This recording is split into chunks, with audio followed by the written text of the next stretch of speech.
আলহামদুলিল্লাহ আলহামদুলিল্লাহ ওয়া রাসূলিল মুমিনিন নাহমাদু ওয়া নুসাল্লি ওয়া সাল্লিমু আলা হাবিবিল কারীম ওয়া আলা আলিহি ওয়া সাহবিহি ওয়া আলি বাইতিহি ওয়া খুলাফায়ে রাশিদিন ওয়া কারবালায়ে শুহাদাহি ওয়া ইমামে আজমিহি ওয়া গাউসুল আজম বাগদাদিহি ওয়া আজমিরিহি ওয়া খাজাবাতুন নকশবন্দিহি মুজাদ্দিদুল ফিসানি ওয়া রিজবিহি ওয়া আউলিয়াহি وأنبياء علماء سنتي أجمعين أعوذ بالله من الشيطان الرجيم بسم الله الرحمن الرحيم قال الله تعالى في القرآن المجيد والفرقان الحميد والأول والآخر والظاهر والباطن وهو على كل شيء عليم قال رسول الله صلى الله عليه وسلم في الحديث القدسي قل إني كنت كنجا مكفيا فأحببت أن أرفع فخلقت خلقا فسمى محمد صلى الله عليه وسلم সকলে প্রাণ ভরে প্রাণ জল ভাষায় গভীর মহব্বত প্রেম ভক্তি ভালোবাসা সেই নবীর প্রতি যে নবীকে সৃষ্টি না করলে আল্লাহ কোনো কিছু সৃষ্টি করতেন না, যে নবী আল্লাহর দোস্ত হাবিব,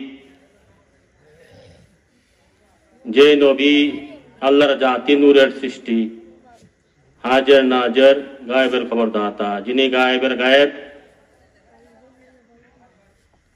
যে নবী বেহেশতের মালিক, যে নবীর অনুমতি ব্যতীত সুপারিশ ব্যতীত কোনো ব্যক্তি কোশ্চিন কালে বেহেশতে প্রবেশ করতে পারবে না,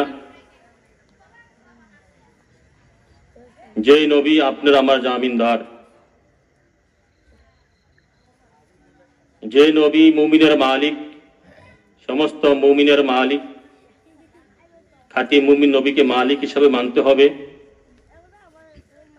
যে নবী জিন্দেগিতে একটা মিথ্যা কথা বলেন নাই,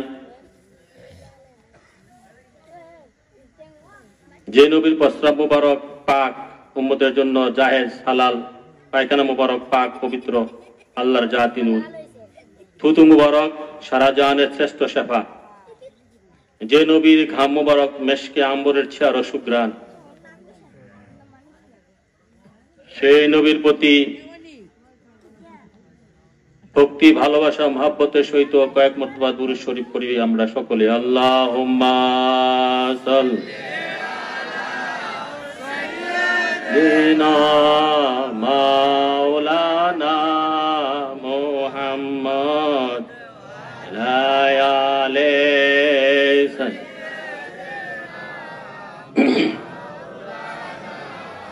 মুহাম্মদ আল্লাহুম্মা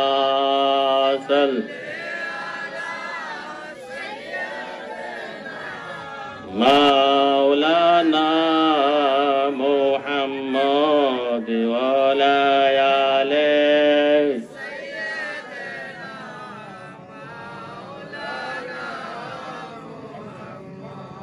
ভেবে দেখো মনে মনে প্রেম নবীর শনে, ওরে ভেবে দেখো মনে মনে করছ নবীর শনে, নইলে ঠেকবার রোজ হাসরে, নইলে ঠেকবার রোজ হাসরে। মুহাম্মদ ইয়া রাসূলুল্লাহ আল্লাহুম্মা সাল্লি আলা সাইয়্যিদিনা মাওলানা মুহাম্মদ আয়ালে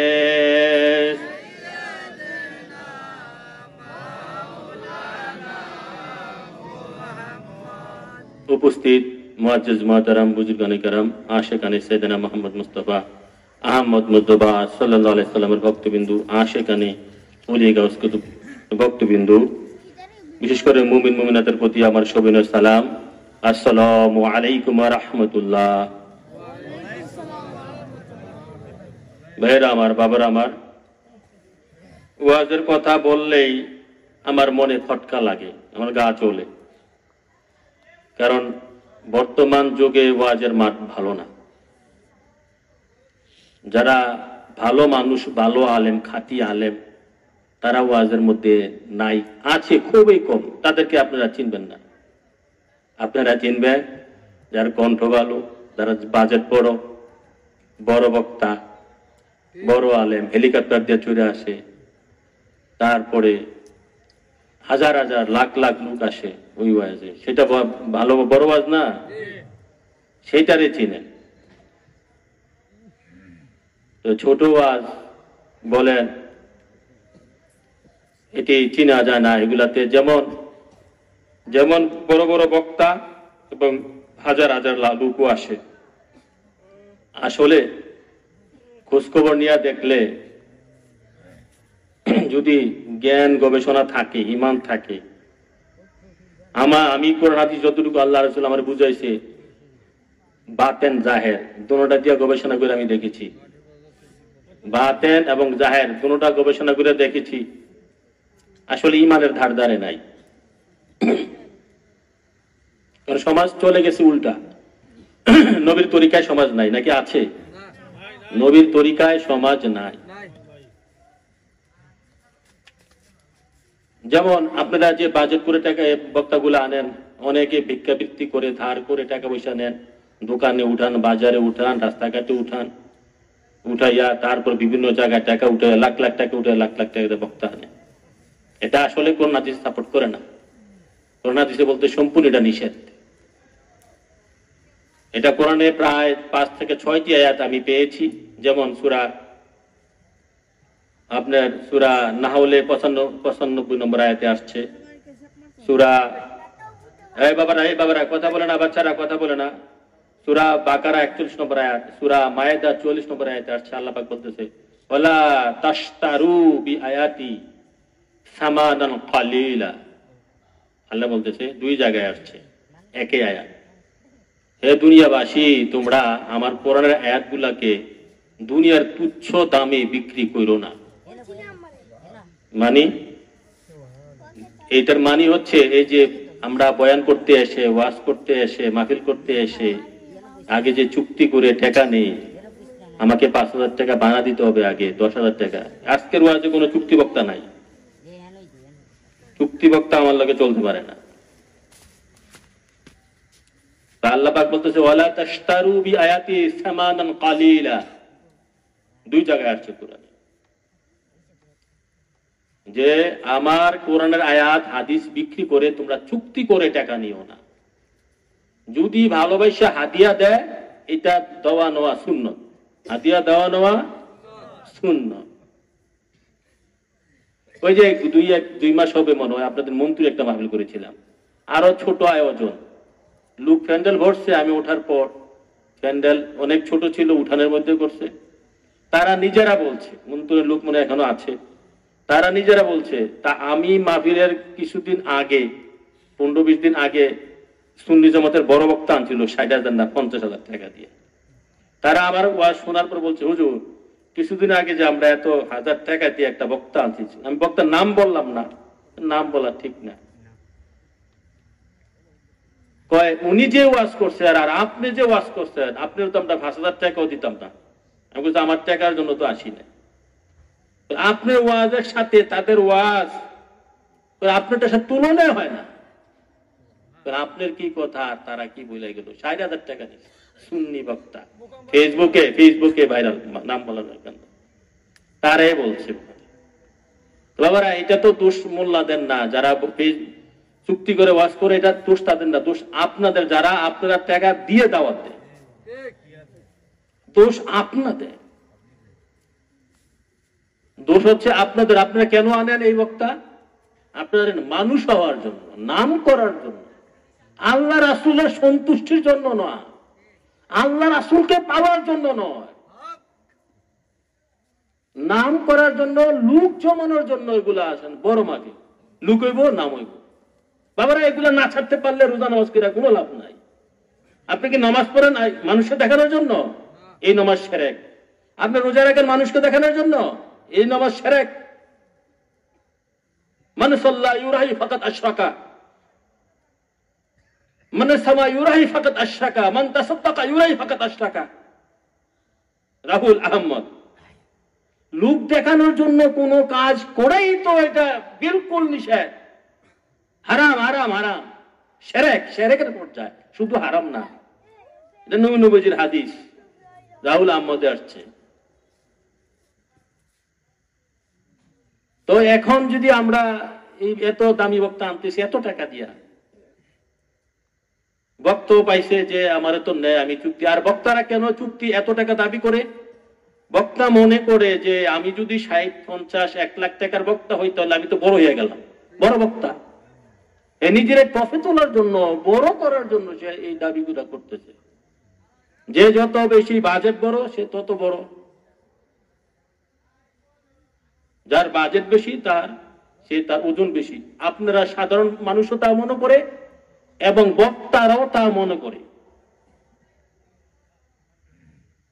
এই কারণে যে সমস্যা, হেদায়েত হবে না, ঈমান পাবে না আখিরি জামানা। তো আপনারা মাহফিল, তার হুজুর মাহফিল কি বন্ধ হয়ে যাবে? না, আপনারা যেই বক্তা দাবি করে টাকা পয়সা নেয় না, ওকে দাওয়াত দিয়ে 2-4 কথা শুনে বুঝে মানার চেষ্টা করেন, মাহফিল করবেন। তবে নিজের অভিজ্ঞতা করে মাহফিল করেন না। আর মাহফিল করবেন, নিয়ত থাকবে এই, মাহফিল করবেন নিয়ত থাকবে, বাবা এটা আমার ওয়াজ না, এটা ভূমিকা হিসেবে আমি সব জায়গায় বলি। আমি না বললে কে বলবে? এই আমার ওয়াজের পূর্বে ভূমিকা হিসেবে সব জায়গায় বলি। মাহফিল করবেন একমাত্র আল্লাহ আল্লাহ রাসূলের সন্তুষ্টির নিয়তে, আল্লাহ আল্লাহ রাসূলের সন্তুষ্টির নিয়তে। এই নিয়ত করে মাহফিল করবেন। যদি এই নিয়ত করেন তাহলে দেখবেন আপনার মাহফিলে রং থাকবে না, রং থাকা যাবে না। আল্লাহ রাসূল রাজি করা বহুত কঠিন ব্যাপার। আল্লাহ রাসূল যদি চান এই দুনিয়ার রং আপনার থাকতে পারবে না, আর এই দুনিয়ার রং থাকলে আল্লাহ রাসূল থাকবে না। শর্ত এখানে এইটা। কোনটা চান? মানুষ দুনিয়ার রং চায়, দুনিয়ার রং চায়। আমি আপনাদেরকে বাস্তবে কিছু উদাহরণ দিয়ে বুঝাই দিই। আজ থেকে 30 বছর আগে আমার এলাকায়, আপনার এলাকায় বছরে 1-2টা মাহফিল হইতো। বড় জোর কয়টা মাহফিল হইতো? 1-2টা, এর বেশি হইতো? হ্যাঁ, আমার এলাকাতে বলি বছরে 1টা মাহফিল হইতো। মসজিদ ছিল একটা। আপনাদের গ্রামের চেয়ে অনেক ছোট গ্রাম, অনেক ছোট গ্রাম, মাত্র 1,500 ভোটার। মসজিদ ছিল একটা, মাহফিল হইতো বছরে। এখন 30 বছর পরে এসে মাহফিল হয় 15-20টা, আর মসজিদ মাসালা দিলে 9-10টা হয়ে গেছে। 1,500 লোকের তার মধ্যে মসজিদ কয়টা? 10টা হয়ে গেছে প্রায়। এখন যদি বলবেন সমস্যা কি, যে মসজিদ বাড়ছে, এখন মাহফিলও বাড়ছে, এটা সাধারণভাবে প্রশ্ন হইতে পারে না। সমস্যাটা কোন জায়গায়? ভালো জিনিসে তো, ভালো জিনিসে তো মসজিদ বাড়ছে, মাহফিল বাড়ছে, মাদ্রাসা বাড়ছে, ভালো জিনিস তো। সমস্যা কোন জায়গায়? বাবার আমার সমস্যা না। আমি আপনাকে প্রশ্ন করি, আজ থেকে 30 বছর আগের লোকগুলা যে ভালো ছিল, এরা মুখে বলছে জমি বিক্রি করে দিছি, বিক্রি হয়ে গেছে, দলিলও প্রয়োজন হয়েছে না। আগের দিনের লোকগুলো আমরা যারা দেখছি ব্যবসা ছাড়া, দলিলের প্রয়োজন হয়েছে না, মুখে বলছে বিক্রি হয়ে গেছে। এত সাচ্ছা লোক ছিল। তো 30 বছর আগের যে একটা মাহফিল হইতো, একটা মসজিদ ছিল, কোনো মাদ্রাসা ছিল না, তখনকার লোকগুলা ভালো ছিল নাকি 30 বছর পরে এসে যেখানে 10টা মসজিদ হয়েছে একটা গ্রামে, 15-20টা মাহফিল একটা গ্রামে, ছোট গ্রামে, 4-5টা মাদ্রাসা ছোট্ট একটা গ্রামে, তাহলে এখনকার লোকগুলা ভালো না 30 বছর আগের লোকগুলা ভালো? ব্যাপারটা কি? তখন তো মাত্র একটা মসজিদ ছিল, একটা মাদ্রাসাও ছিল না, মাদ্রাসা ছিল না গ্রামে, এখন 4-5টা মাদ্রাসা। তারপরে কোন একটা মাহফিল হইতো 30 বছরে একটা, এখন এতগুলা মাহফিল হয়, এতগুলা মাদ্রাসা, এতগুলা মসজিদ হওয়ার পরও লোকগুলা কেন ভালো না? আগের তুলনায় লোকগুলা কেন খারাপ? আগের লোকদের তুলনায় বর্তমান লোকগুলা কেন খারাপ? একমাত্র আমরা যে মসজিদ মাদ্রাসা মাহফিল করেছি সেটা আল্লাহ আল্লাহ রাসূলের জন্য করি নাই, লোক দেখানো করছি, প্রতিযোগিতা করে করছি, প্রতিযোগিতা করে করছি। আল্লাহ আল্লাহ রাসূলের সন্তুষ্টির জন্য, আল্লাহ আল্লাহ রাসূলের সন্তুষ্টির জন্য মাদ্রাসা করি নাই, মসজিদ করি নাই, মাহফিল করছি না। এই জায়গা না থাকতে পারাতে, এই জায়গা না থাকার কারণে যত সমস্যা। আর এই জায়গা থাকতে পারলেই একটা মসজিদে চলে, একটা মাহফিলেই চলে। জীবনে যা করবেন ইমানের সর্বোচ্চ স্থান হচ্ছে, হাদিস শরীফে আসছে, ইমানের সর্বোত্তম স্থান আল্লাহ আল্লাহ রাসূলের জন্য করা। যা কর মানে ভালো কাজ, যত ভালো কাজ আছে আল্লাহ আল্লাহ রাসূলের জন্য করবা। যত ভালো কাজ আছে আল্লাহ আল্লাহ রাসূলের সন্তুষ্টির জন্য করবা। যত ভালো খারাপ কাজ বর্জন করবা, হ্যাঁ খারাপ কাজ বর্জন আল্লাহ আল্লাহ রাসূলের সন্তুষ্টির জন্য বর্জন করবা। খারাপ কাজটা থেকে বিরত থাকবা আল্লাহ আল্লাহ রাসূলের সন্তুষ্টির জন্য। এখন প্রশ্ন দেখো, আমার নবী পাক সাল্লাল্লাহু আলাইহি সাল্লাম হাদিস শরীফে কি বলেছে? কোন বক্তার ওয়াজ শোনার জন্য নবীজি হাদিস শরীফে আদেশ করেছে?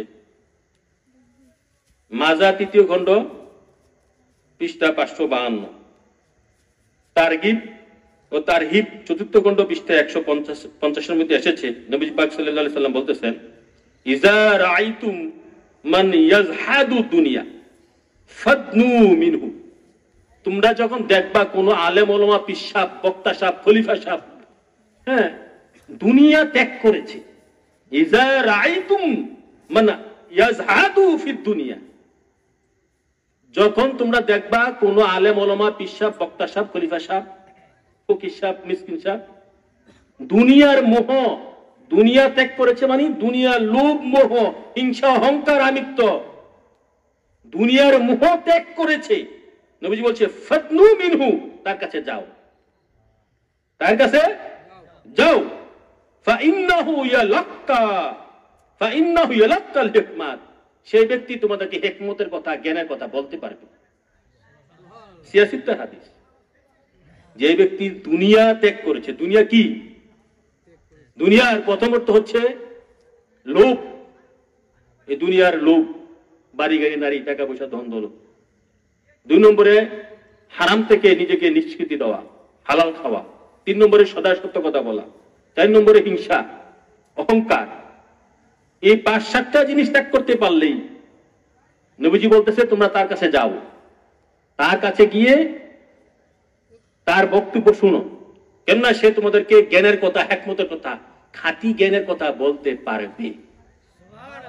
ইবনে মাজাহ শরীফের হাদিস ৩য় খণ্ড পৃষ্ঠা ৫৫২ এসেছে। তাহলে বোঝা গেল কার কাছে যাবেন। এখন কার কাছে যায়? উল্টো হয়ে গেছে, উল্টা। যে আলেম ওলামা, পীর সাহেবের টাকা, ধন দৌলত, বাড়ি গাড়ি আছে, এর কাছে যায়। আর যে আলেম ওলামা, পীর সাহেবের টাকা, ধন দৌলত, বাড়ি গাড়ি, নারী নাই, এগুলার কোনো খাওয়া নাই। আপনি গুনে দেখেন ভাই, দুনিয়াই হচ্ছে সমস্ত ধ্বংসের মূল। আরেকটা হাদিসে আছে, আপনার একটা হাদিসটা আছে যে হুব্বু দুনিয়া রাসু কুল্লু খতিয়াতিন, হুব্বু দুনিয়া রাসু কুল্লু খতিয়াতিন, দুনিয়ার মোহ, দুনিয়ার প্রেম, দুনিয়ার প্রতি মোহ প্রেম সমস্ত ধ্বংসের মূল। দুনিয়ার প্রতি মোহ প্রেম সমস্ত ধ্বংসের মূল। এখন আমার নবী পাক সাল্লাল্লাহু আলাইহি সাল্লাম পাক জবান মুবারকে বলতেছেন, ওই ব্যক্তির কাছে যাও তোমরা যে ব্যক্তি দুনিয়ার মোহ, লোভ, হিংসা, আকাঙ্ক্ষা, মিথ্যা, সুদ, ঘুষ, মানুষের ক্ষতি, মিথ্যা মামলা, এগুলা ত্যাগ করতে পেরেছে, তার কাছে যাও। ফাদনু মিনহু, গেলে কি হবে? সে তোমাদেরকে সত্যিকারের জ্ঞানের বয়ান করতে পারবেন। কেননা তার কালবে আল্লাহ রাসূল জ্ঞান ঢেলে দিবেন। এই গেছে একটা দুইটা হাদিস। 3 নম্বর হাদিসে আসেন, এটা আমার ভূমিকা বাবার আমার। 3 নম্বর হাদিসে আমার হুজুর পাক নবী বলতেছে উবগুনি ফি দুআফাইকুম, উবগুনি ফি দুআফাইকুম, এটা সহিহ হাদিস, 76 হাদিস। মানে নবীজি বলতেছে তোমরা আমাকে দুর্বলদের মাঝে খোঁজো। নবী খুঁজতে, নবীকে পাইতে চান? পাইতে চাই না আমরা? নবীকে পাইতে চাই না নাকি পাইতে চান না? হাত তোলেন তো, কারা কারা পাইতে চান? হাত তোলেন। সবাই পাইতে চান? তো পাইতে চাইলে হাদিসটা শুনেন, হাত নামান। নবী পাক সাল্লাল্লাহু আলাইহি ওয়াসাল্লাম বলতেছে উবগুনি ফি দুআফাইকুম, হে দুনিয়ার মানুষ তোমরা আমাকে দুর্বলদের মাঝে খোঁজো। যারা দুর্বল তাদের মাঝে নবী আছেন। দুর্বল কারা আমি ব্যাখ্যা দিচ্ছি হাদিসে। নবীজি বলতেছে যারা দুর্বল তাদের মাঝে আমাকে খোঁজো। এরপরে হাদিসের পরবর্তী নবী বলতেছে ফা ইন্নামা তুরজাকুনা ওয়া তুনসারুনা ফি দুআফাইকুম, নিশ্চয়ই তোমাদেরকে রিজিক দেওয়া হয়, তোমাদেরকে আল্লাহ প্রদত্ত সাহায্য করা হয় যারা দুর্বল তাদের কারণে। যারা দুর্বল তাদের কারণে তোমাদেরকে সাহায্য দেওয়া হয়, সাহায্য করা হয়, তাদের কারণে তোমাদেরকে রিজিক দেওয়া হয়। এখন প্রশ্ন, হুজুর দুর্বল কে? প্রশ্ন হইতে পারে দুর্বল কে? উত্তর হচ্ছে বাবার আমার খাঁটি দুর্বল। কথাটা বুঝবেন, ব্যাখ্যা দিচ্ছি হাদিসের আমি ব্যাখ্যা। হাদিসে তো পরিষ্কার ভাবে দুর্বলের কথা বলা নাই। দুর্বল কে? দুর্বল হচ্ছে খাঁটি মুমিন। যেই ব্যক্তি খাঁটি মুমিন, মুমিনকে যেই ব্যক্তি রাসূলুল্লাহকে জান এবং মালের চেয়ে অন্তর দিয়ে ভালোবাসতে পেরেছে, যে ব্যক্তি আল্লাহর দুস্থ হাবিবকে জান এবং মালের চেয়ে পরিপূর্ণভাবে ভালোবাসতে পেরেছে, সেই ব্যক্তি মুমিন। আর সত্যিকারের মুমিন যিনি, সেই দুর্বল। মুমিনের জন্য আর দুনিয়া সিজনুল মুমিনিন, মুমিনের জন্য দুনিয়াটা কারাগার। সে হচ্ছে সত্যিকারের দুর্বল। এই খাঁটি মুমিন তাওয়াক্কালতু আলাল্লাহি ওয়া রাসূলি, আল্লাহ রাসূলের উপর তাওয়াক্কু ছাড়া আর কারো উপর তাওয়াক্কু করে না। খাঁটি মুমিন সদা সর্বদাই বন্দিশালার মধ্যে আছে। মায়ের পেটটা যেমন বাচ্চার জন্য একটা বন্দিশালা, তার চেয়ে আরো বন্দিশালা হচ্ছে খাঁটি মুমিনের জন্য দুনিয়াটা। তো মুমিন হচ্ছে সবচেয়ে বড় দুর্বল এই দুনিয়াতে। আর সেই দুনিয়াতে মুমিন সবচেয়ে বড় সবল, সবচেয়ে বড় শক্তিশালী। অতএব দুর্বলদের মাঝে নবীকে খোঁজার জন্য নবীজি আদেশ করেছেন। আমরা খুঁজি দুর্বলদের মাঝে, নবীজি খুঁজি দুর্বলদের মাঝে খুঁজতে হবে। দুর্বলদের মাঝে নবী দুজাহান সাল্লাল্লাহু তাআলা আলাইহি সাল্লামকে খুঁজতে হবে। নবী পাক সাল্লাল্লাহু আলাইহি ওয়াসাল্লাম হাদিসটা দেখেন কোন জায়গায় এসেছে। হাদিসটা এসেছে ইমাম আবু দাউদ শরীফ হাদিসটা এসেছে, নাসাই শরীফ হাদিসটা এসেছে, তিরমিজি শরীফের ৪র্থ খণ্ড পৃষ্ঠা ২৫২। ইমাম তিরমিজি হাদিসটা বলেছেন, হাদিসটা বর্ণনা করে বলেছেন হাদিসটা হাদিসুন হাসানুন সহিহুন, হাদিসটা সহিহ। তারপরে এ বাচ্চা বাবারা, তারপরে ইমাম হাফেজ মঞ্জিরি তার তারগিব ও তারহিব বিশ্ববিখ্যাত একটা কিতাব। এই কিতাবটা আমার খুব উপকারী। এই কিতাবের মধ্যে পৃষ্ঠা ১৪১ মধ্যেও হাদিসটি এসেছে। অতএব ৮৬টার মধ্যে শরীফে হাদিসটা এসেছে। আল্লাহুম্মা, বাবারা তোমরা যাও, তোমরা চেষ্টা করো, যাও তো। না মাওলানা মুহাম্মাদ ওয়ালা আলিহি মাওলানা হইছে মুহাম্মাদ আল্লাহুম্মা সাল্লি আলা সাইয়্যিদিনা মুহাম্মাদ ওয়ালা আলিহি সাইয়্যিদিনা মাওলানা মুহাম্মাদ। বাবা আমার এখন জানেন, এটা আমার ভূমিকা, সত্যিকারে আলেম কারে কয়।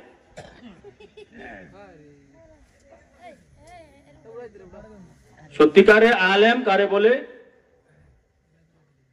একটা হাদিস এই হাদিসটি ইমাম দায়লামি বর্ণনা করেছেন, ইমাম ইসফাহানি বর্ণনা করেছেন, ইমাম হাক্কি হাদিসটা বর্ণনা করেছেন এবং ইমাম হাফেজ মুনজির হাদিসটা বর্ণনা করেছেন। হাদিসটা হচ্ছে এই, আল ইলমু ইলমাইনি, আল ইলমু ইলমাইনি, জ্ঞান দুই প্রকার। ইলমু ফি কলবি, ইলমু ফি কলবি ফাযাকা ইলমু নাফিউন, আল ইলমু আলা লিসানি ফাযাকা হুজ্জাতুল্লাহ আলা ইবনে আদম। জ্ঞান দুই প্রকার, গভীর মনোযোগ। আমার হুজুর পাক নবীজি পাক জবানে বলতেছে জ্ঞান দুই প্রকার। প্রথম প্রকার জ্ঞান হচ্ছে আল ইলমু ফি কলবি, কলবের জ্ঞান। আল ইলমু ফি কলবি হুয়া নাফিউন, যে জ্ঞান কলবের মধ্যে থাকে সেটা হচ্ছে প্রথম প্রকার জ্ঞান। এই জ্ঞান স্কুল কলেজ মাদ্রাসা বিশ্ববিদ্যালয়ে পড়লে অর্জন করা যায় না। এই জ্ঞান আল্লাহ প্রদত্ত ইলহামের মাধ্যমে হয়, যার কালব জারি আছে।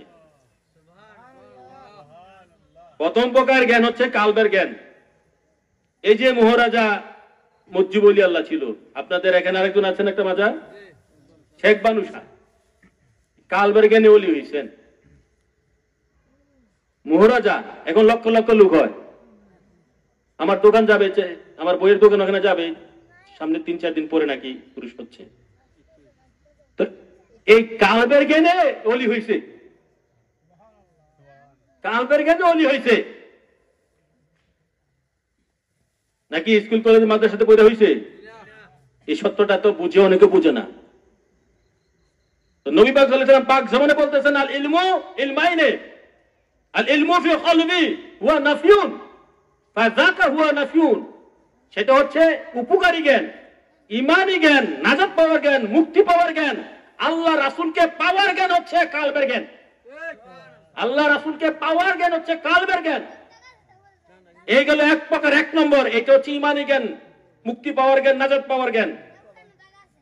2 নম্বরে আসেন, এরপরে নবীজি, হাদিস শেষ হয় নাই, এরপরে নবীজি বলতেছে আর ইলমু আলা লিসান। 2 নম্বর হচ্ছে, দ্বিতীয় প্রকার জ্ঞান হচ্ছে জিবার জ্ঞান বা মাথার জ্ঞান, আলা লিসান, এই চাপাবাজির জ্ঞান, মানে চাপা মানে জিবা। দ্বিতীয় প্রকার জ্ঞান ফাযাকা হুজ্জাতুল্লাহ আলা ইবনে আদম। এটা হচ্ছে আল্লাহ আদম সন্তানের, আল্লাহর জন্য দলিল। আদম সন্তান যে আল্লাহর শরীয়ত প্রতিষ্ঠা করতে গেলে যে দলিল দেয়, কোরআন হাদিস ইজমা কিয়াস পড়ে, স্কুল কলেজ মাদ্রাসা বিশ্ববিদ্যালয়ে পড়ে যে জ্ঞান অর্জন করে, মাথার জ্ঞান, এটা মুখ দিয়ে বের হয়, জিহ্বা আলা লিসানি, এটা হচ্ছে দ্বিতীয় প্রকার জ্ঞান। এই প্রকারের জ্ঞান স্কুল কলেজ মাদ্রাসা বিশ্ববিদ্যালয়ে পড়াশোনা করে অর্জন করা হয়। এখন এই 2 প্রকার জ্ঞান, 2 প্রকারের মধ্যে প্রথম প্রকারের কালবের জ্ঞান, এটা মুক্তি পাওয়ার জ্ঞান, মনে রাখবেন। এটা কোথাও পড়াশোনা করতে হয় না, তবে হ্যাঁ, এটা মুর্শিদের, হক্কানি মুর্শিদের মাধ্যমে আবার পাইতে হয়। আবার কিছু কিছু ব্যতিক্রম আছে, মুর্শিদ ছাড়াও হয়, যেমন ওয়াইস কুরুনি, এটা খুবই ব্যতিক্রম। তো কালবের জ্ঞান, সিনার জ্ঞান, এটা হচ্ছে ওলি আল্লাহ হওয়ার জ্ঞান, ইমানদার হওয়ার জ্ঞান, খাঁটি আলেম হওয়ার জ্ঞান। এখন প্রশ্ন, হুজুর আমরা প্রথম প্রকার জ্ঞান অর্জন করব বা প্রথম প্রকার জ্ঞান খোঁজখবর নিব, দ্বিতীয় প্রকার জ্ঞানকে বাদ দিয়ে দিব, যেটা লিসানি আলা, আল ইলমু আলা লিসানি? আমি বলবো না, এটাও বাদ দেওয়া যাবে না। এই 2 প্রকার জ্ঞান যে সমন্বয় সাধন করেছে, 2 প্রকার জ্ঞান যে সাইমালটেনিয়াসলি, মানে একইভাবে 2 প্রকার জ্ঞান অর্জন করতে পেরেছে, সে যেমন গাউসে পাক বরফির আব্দুল কাদের জিলানী, যেমনি কালবের জ্ঞানে বাদশা, জাহিরি জ্ঞানও বাদশা ছিলেন। এবং ওনার তরিকার মধ্যে অনেক লোক এরকম আছে, জাদ্রেদ ওলি, যিনি বাতিনি জ্ঞানে পরিপূর্ণ, জাহিরি জ্ঞানও পরিপূর্ণ। তবে দেখেন, লক্ষ্য করেন, যদিও কালবের জ্ঞানের মাধ্যমে ওলি আল্লাহ গাউস কুতুব হয়, যার শুধু কালবের জ্ঞান আছে সে ওলি আল্লাহ গাউস কুতুব হয়ে যাবে, যে কালবের মধ্যে যার জিকির আসছে, জ্ঞান আসছে, ঈমান আসছে, বেলায়েত আসছে, এলামে আসছে যে কালবের মধ্যে। এখন যেই আলেম ওলামা পীর সাহেবের শুধু লিসানি ভাষা জ্ঞান আছে, কোরআন হাদিসের ভাষা জ্ঞান আছে, কিন্তু কালবের জ্ঞান নাই, ওই ব্যক্তি খাঁটি ওলি আল্লাহ হইতে পারবে? বর্তমান জগৎটা এই লিসানি আলা লিসানি, ইলমু আলা লিসানি জ্ঞানে পরিপূর্ণ, মানে যদিও এই সত্যিকার এটাও নাই। শরীয়তের জ্ঞানটাও সত্যিকার নাই, শরীয়তে তো কখনো মিথ্যা সাপোর্ট করে না, করে? এগুলা আমি আগে আলোচনা করে নেই, বলবো, বুঝিয়ে বলবো, সব বলবো, তারপরে প্রশ্ন আলোচনা করব নাকি? লাস্টে আলোচনা করলে হবে তো? আপনারা আলোচনা করি, যে যার প্রশ্ন আছে, 2-4টা প্রশ্ন আমি আলোচনা করব, তবে আগে আলোচনা হোক নাকি? এখন আলোচনা করলে আলোচনা ভেঙে যাবে না? আলোচনার পরে সেটাই নিয়ম। এখন আসেন, তাহলে যে আলেম ওলামা পিসাবের কালবের জ্ঞান আছে, সে সত্যিকারে আলেম ওলামা পিসাব। কোরআন পাকে সূরা কাহফ 28 নম্বর আয়াতে স্পষ্ট আসছে, ওয়ালা তুতি মান আতফালনা কলবাহু আন যিকরানা।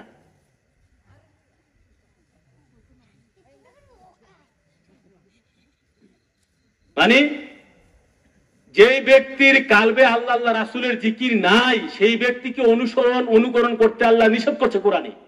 ওয়ালা তুতি এক বচন, মানে এটা হুকমে খাস, নবীর উপর হুকুম, আর এটা মানে তাফসীর শাস্ত্রের ব্যাখ্যা অনুযায়ী নবীর উপরে হুকুম, সমস্ত উম্মতের উপরে হুকুম হয়ে গেছে। হুকমে খাস, হুকমে আম, হুকমে খাস, নুজুলে খাস, হুকমে আম। নবীর উপরে নাজিল হয়েছে, হুকুম হচ্ছে সমস্ত, হ্যাঁ, হুকমে আম, কিয়ামত পর্যন্ত সমস্ত মানুষের উপরে হুকুম আসছে। ওয়ালা তুতি মান আতফালনা কলবাহু আন যিকরানা। যেই ব্যক্তির কালবে জিকির আসে নাই, জিকির কার? আল্লাহ আল্লাহ রাসূলের জিকির। বা যেই ব্যক্তির কলব আল্লাহ আল্লাহ রাসূলের জিকির থেকে গাফেল হয়ে গেছে, সেই ব্যক্তিকে অনুসরণ করা যাবে না। কথা বুঝে আসছে? তাহলে কালবের জ্ঞান অত্যন্ত জরুরি। কালবের জ্ঞান অর্জনকারী আলেম ওলামা হিসেবের সাথে চলবেন, তাদের বয়ান শুনবেন। কথা বুঝা যাচ্ছে? জিজ্ঞাসা করবেন, আমি হই না কেন, যে কোনো বক্তারা দাওয়াত দিবেন, পীর সাহেব, হুজুর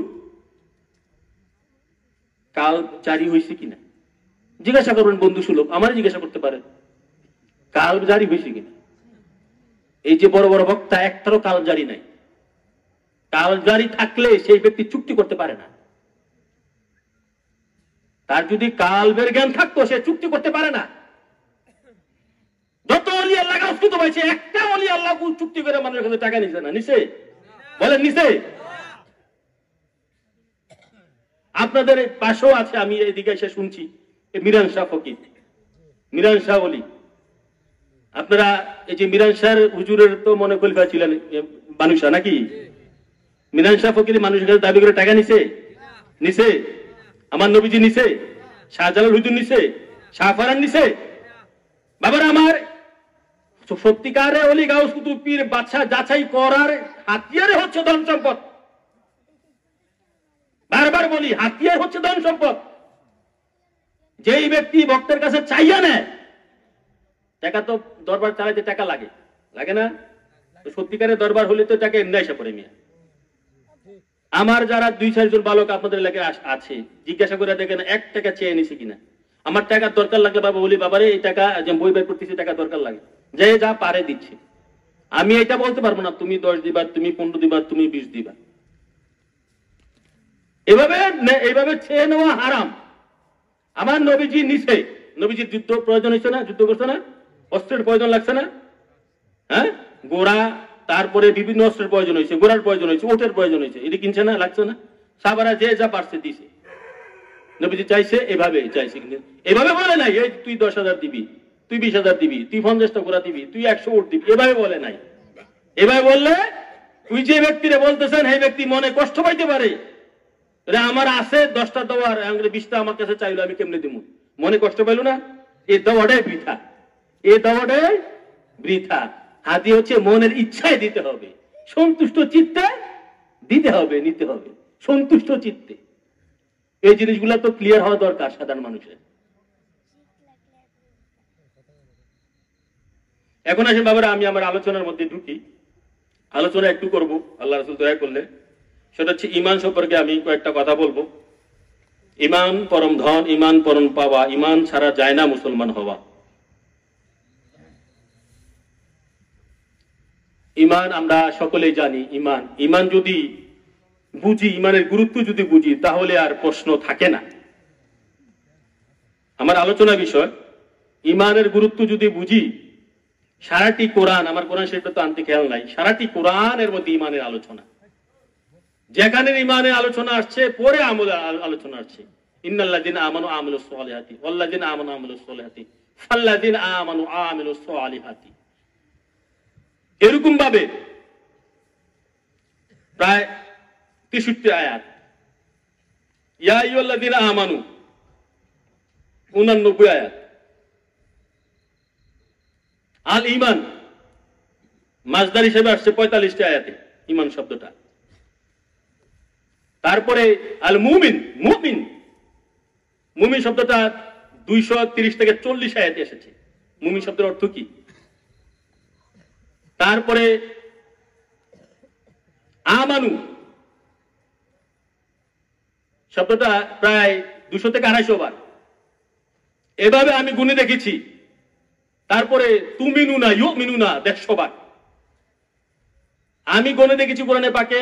ঈমান শব্দটা ব্যাকরণের বিভিন্ন ভেদে 900 থেকে 1000 বার এসেছে। 900 থেকে 1000 বার এসেছে।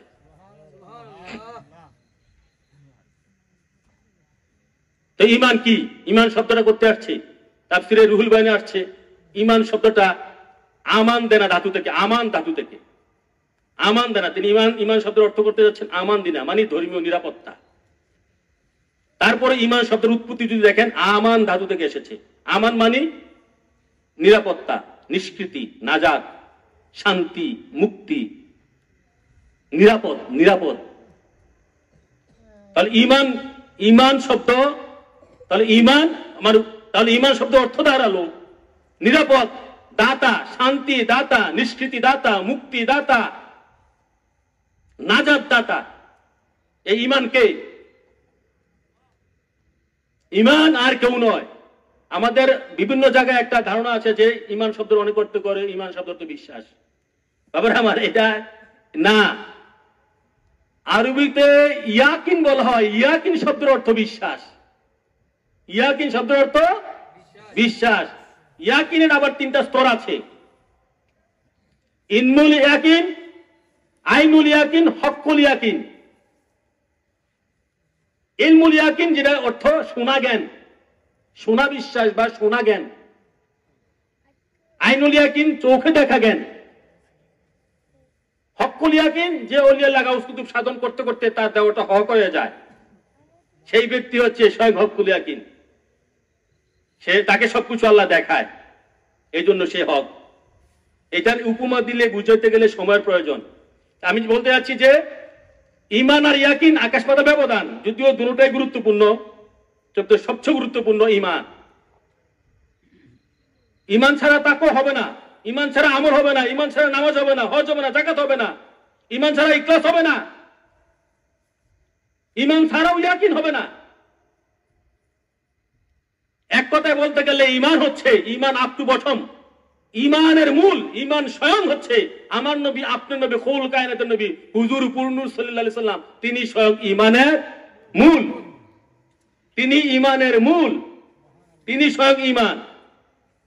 তো ঈমান জিনিসটা বুঝছেন? ঈমানকে স্বয়ং আল্লাহর দোস্ত হাবিব আকায়ে মাওলা তাজদারে মদিনা সাইয়েদনা মুহাম্মদ মুস্তাফা আহমদ মুজতবা সাল্লাল্লাহু তাআলা আলাইহি সাল্লাম স্বয়ং ঈমান, ঈমানের মূল।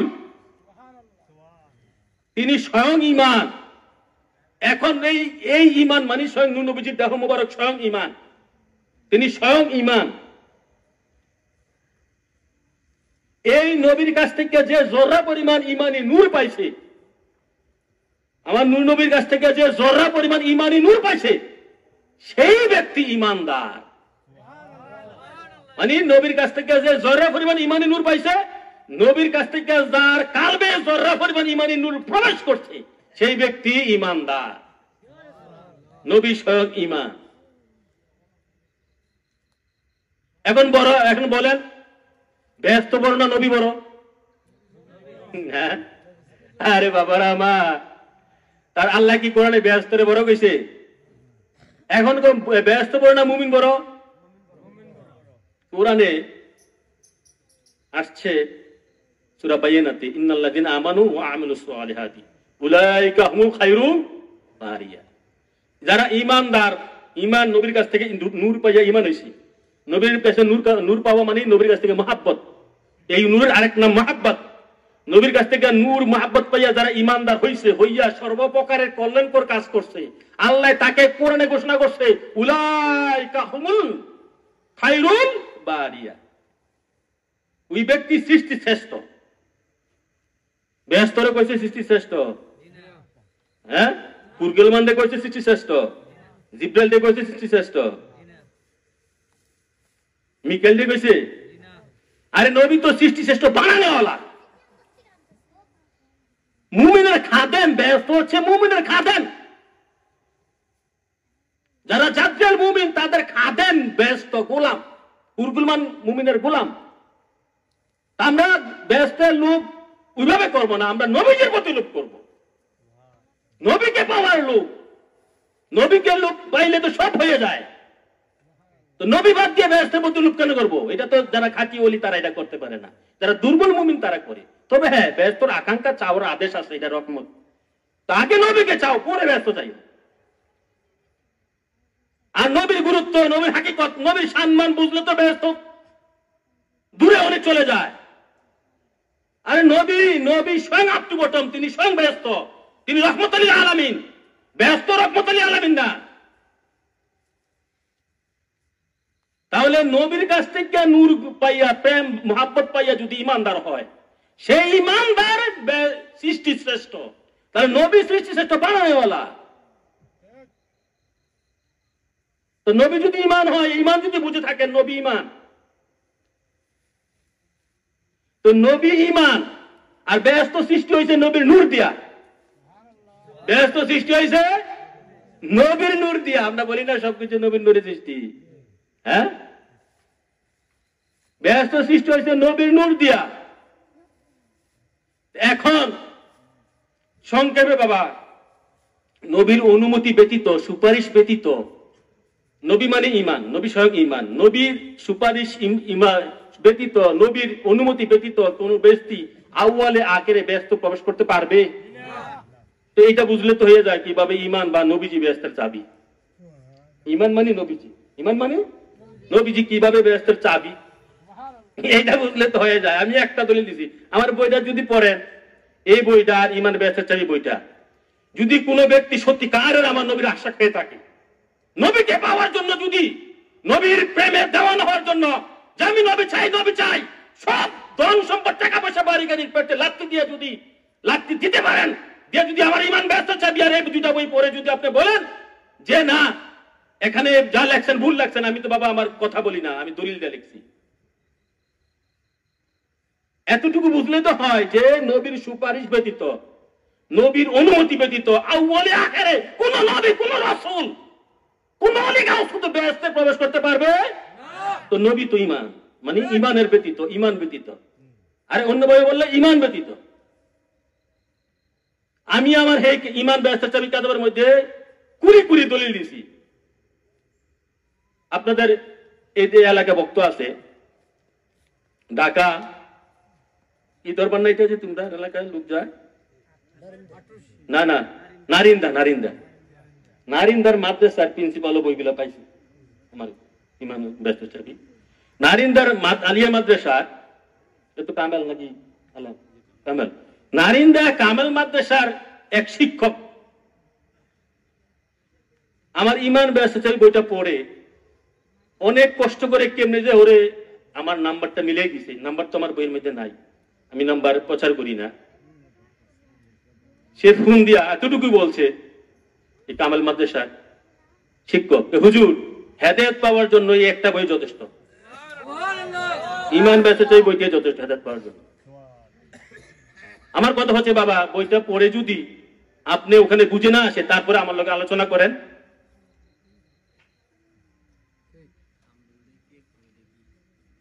এখন তারপরে আমার আলোচনাতে একটু যাই। আমি আলোচনা ইমানের মূল আমার নবী কিভাবে, ইমানের মূল আমার নবী কিভাবে। ইমানের শাখা প্রশাখা হাদিস শরীফে এসেছে, ওই আমার কেতাবও দিয়েছি, 70 থেকে 77টি ইমানের শাখা প্রশাখা। কয়টা? 77টি ইমানের শাখা প্রশাখা। শাখা প্রশাখা কি বুঝেন?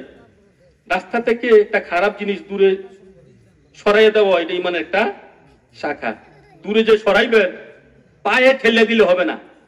আমরা অনেকে রাস্তা থেকে অনেক খারাপ জিনিস সরাই, পায়ে ঠেলে দিই, তাই না? না না বাবা, এটা সুন্নত না। হাতে ঠেলে দিবেন, প্রয়োজনে বাঁ হাতে ধরেন। যদি খারাপ জিনিস হয় বাঁ হাতে ধরে হাতটা ধুয়ে ফেলেন, এটা সুন্নত। পায়ে ঠেলে দিলেন, এটা হবে না। এটা একটা ইমানের শাখা।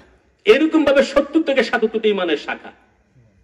তো এই 70 থেকে 77টা ইমানের শাখার মধ্যে আমাদের পূর্ববর্তী তাবে তাবিন ইমামগণ 7টা শাখার মধ্যে নিয়ে আসছে। 7টা আমানতু বিল্লাহি ওয়া মালাইকাতিহি ওয়া কুতুবিহি ওয়া রুসুলিহি ওয়া ইয়াউমিল আখিরি ওয়া কাদরি খাইরি শারি মিনাল্লাহি তাআলা ওয়া বাদাল বাসি মাউত। এই 7টা, এখানে 7টা শাখা নিয়ে আসছে। দেখেন 77 থেকে 7টা শাখা নিয়ে আসছে, কমাইয়া নিয়ে আসছে। কথা বুঝতে হবে বাবারা, গভীর মনোযোগ লাগবে। এবং 7টা থেকে আরো কমাইয়া, 7টা থেকে আরো কমাইয়া নিয়ে আসছে কয়টা? 2টা, কলমায়ে তাওহীদ। কয়টা? কলমায়ে তাওহীদ, 2টা শাখা। কলমায়ে তাওহীদ মানে হচ্ছে 2টা নাম, লা ইলাহা ইল্লাল্লাহু মুহাম্মাদুর রাসূলুল্লাহ সাল্লাল্লাহু তাআলা আলাইহি ওয়াসাল্লাম। দেখো 2টা শাখায় নিয়ে আসছে। এখন আমি অন্য ফকির বান্দা রাসূল গবেষণা করে বলবো, এই 2টা শাখার, এই যে কলমায়ে তাওহীদ 2টা নাম, ইমানের 77টি শাখা থেকে 2টা শাখা নিয়ে আসলাম। এই 2টা শাখারও মূল হচ্ছে, 2টা শাখারও মূল হচ্ছে শুধু মুহাম্মদ রাসূলুল্লাহ সাল্লাল্লাহু তাআলা আলাইহি ওয়াসাল্লাম হচ্ছে ইমানের মূল শাখা। মুহাম্মদ রাসূলুল্লাহ সাল্লাল্লাহু আলাইহি ওয়াসাল্লাম হচ্ছে ইমানের মূল শাখা। মনে রাখবেন, বাস্তবে প্র্যাকটিক্যাল আমি দেখাই দিই কিভাবে শুধু মুহাম্মদ রাসূলুল্লাহ ইমানের মূল শাখা। তিনি স্বয়ং ঈমান, তিনি আপ টু বটম ঈমান। কিভাবে? এখন যদি বলেন যে তাহলে আল্লাহর নাম বাদ দিয়েছেন, আল্লাহর নাম আমি বাদ দিইনি, আল্লাহ বাদ দিয়েছে, দেখেন কেমনে। এখন যদি আপনাদের গ্রামে হিন্দু আছে না, একটা হিন্দু যদি বলে হুজুর আমি 60 বছর আমার বয়স, আমি 60 বছর 50 বছর গবেষণা করে দেখছি পৃথিবীতে ধর্ম থাকলে একটা ইসলাম আছে। সে সারা জীবন গবেষণা করে দেখলো, হুজুর আমাকে ইমানদার মুসলমান বানান, আমি মুসলমান হতে চাই। এই লোকটারে কিভাবে ইমানদার মুসলমান বানাইবেন? যদি বলি বাবারে তুমি কালকে থেকে মসজিদে নামাজ পড়ো, মুসলমান হয়ে যাবে? তুমি কোরআন পড়া শিখে যাও, মুসলমান হয়ে যাবে? তুমি সামনে রোজার মাস আসতেছে, রোজা রাখো, মুসলমান হয়ে যাবে? শরীয়তের বিধান হচ্ছে ওই লোকটাকে গোসল করাইয়া, হ্যাঁ, এখন আমি ফজর নামাজের পরে তাকে মুসলমান বানাবো, তাকে বলছি আমি তুমি গোসল করে আসো, গোসল করাইয়া কাবার দিকে মুখ ফিরাইয়া তাকে আমি কলমায়ে তাওহীদ বা তাইয়্যিবা আমি তাকে তালিম দিব। ওই যে 2টা শাখা, তালিম দিব। তালিম দিয়ে আমি বলতেছি বাবা তুমি বলো লা ইলাহা ইল্লাল্লাহু মুহাম্মাদুর রাসূলুল্লাহ, আবার তুমি বলো লা ইলাহা ইল্লাল্লাহু মুহাম্মাদুর রাসূলুল্লাহ। হিন্দু লোকটা বলতেছে লা ইলাহা ইল্লাল্লাহ, লা ইলাহা ইল্লাল্লাহ, এতটুকু বলেই সেই বন্ধ করে দিচ্ছে, আর বলতেছে না। শুধু লা ইলাহা ইল্লাল্লাহ বলে সে বন্ধ হয়ে যাচ্ছে, আর এগোতে পারতেছে না। এখন নীল আকাশের নিচে কোনো আলেম ওলামা বিশ্বাস আছে? সে তো লা ইলাহা ইল্লাল্লাহ পরে বন্ধ করে দিচ্ছে। তাকে মুসলমান বলে ঘোষণা দেওয়ার জন্য হ্যাঁ হতে পারবে? হতে পারবে না। আমি যখন বারবার বলতেছি বাবা কিরে ধমক দিলাম, তুমি শুধু লা ইলাহা ইল্লাল্লাহ বলতেছো, শুধু লা ইলাহা ইল্লাল্লাহ বলতেছো, সে বলতে হুজুর এবার পুরোটা বলবো, আপনি আবার বলেন। তাই আমি বললাম যে বলো লা ইলাহা ইল্লাল্লাহু মুহাম্মাদুর রাসূলুল্লাহ সাল্লাল্লাহু আলাইহি ওয়াসাল্লাম। এই ব্যক্তি পরে বলল লা ইলাহা ইল্লাল্লাহু মুহাম্মাদুর রাসূলুল্লাহ। তো দেখেন বাবারা, এই হিন্দু ব্যক্তি লা ইলাহা ইল্লাল্লাহ বলতেছে বারবার, সেই ইমানদার মুসলমান হচ্ছে না। যখনই সেই মুহাম্মাদুর রাসূলুল্লাহ বলল, যখন সেই মুহাম্মদ রাসূলুল্লাহ বলল, সেই ইমানদার মুসলমান হইয়া গেল।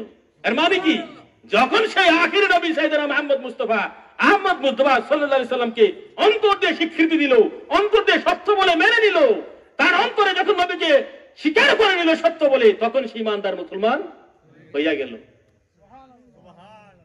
তাহলে মুসলমানিত্ব শুধু মুহাম্মদ রাসূলুল্লাহর মধ্যে, মুসলমানিত্ব শুধু মুহাম্মদ রাসূলুল্লাহর মধ্যে। বাবারা আমার, হিন্দুরা গিয়ে দেখেন হাজার হাজার হিন্দু আছে লা ইলাহা ইল্লাল্লাহ মুহাম্মাদুর রাসূলুল্লাহ মানে, লা ইলাহা ইল্লাল্লাহ মানে। এই যে খ্রিস্টানরা, এরা কলমা তো হচ্ছে লা ইলাহা ইল্লাল্লাহ, ইহুদিদের কলমা হচ্ছে লা ইলাহা ইল্লাল্লাহ, খ্রিস্টানদের কলমা হচ্ছে লা ইলাহা ইল্লাল্লাহ ঈসা রূহুল্লাহ। খ্রিস্টানদের কলমা, এরা লা ইলাহা পড়েনি, পড়ে, এরা মুসলমান কোন? ইহুদিদের কলমা হচ্ছে লা ইলাহা ইল্লাল্লাহ মুসা কালিমুল্লাহ। লা ইলাহা ইল্লাল্লাহ পড়ে কিনা? তো ইহুদিদের মুসলমান কোন? তো মুসলমানিত্বের মূল হচ্ছে মুহাম্মদ রাসূলুল্লাহ। মুসলমানিত্বের, ইমানদারিত্বের মূল হচ্ছে মুহাম্মদ রাসূলুল্লাহ সাল্লাল্লাহু আলাইহি ওয়াসাল্লাম। তো নবী দুজনকে যে অন্তর দিয়ে স্বীকৃতি দিল, অন্তর দিয়ে ভালোবাসলো, অন্তর দিয়ে মানলো মানার মতন, সেই ব্যক্তি সত্যিকার ইমানদার মুসলমান। এখন আসেন নবীকে মানার কারণে কি হইল?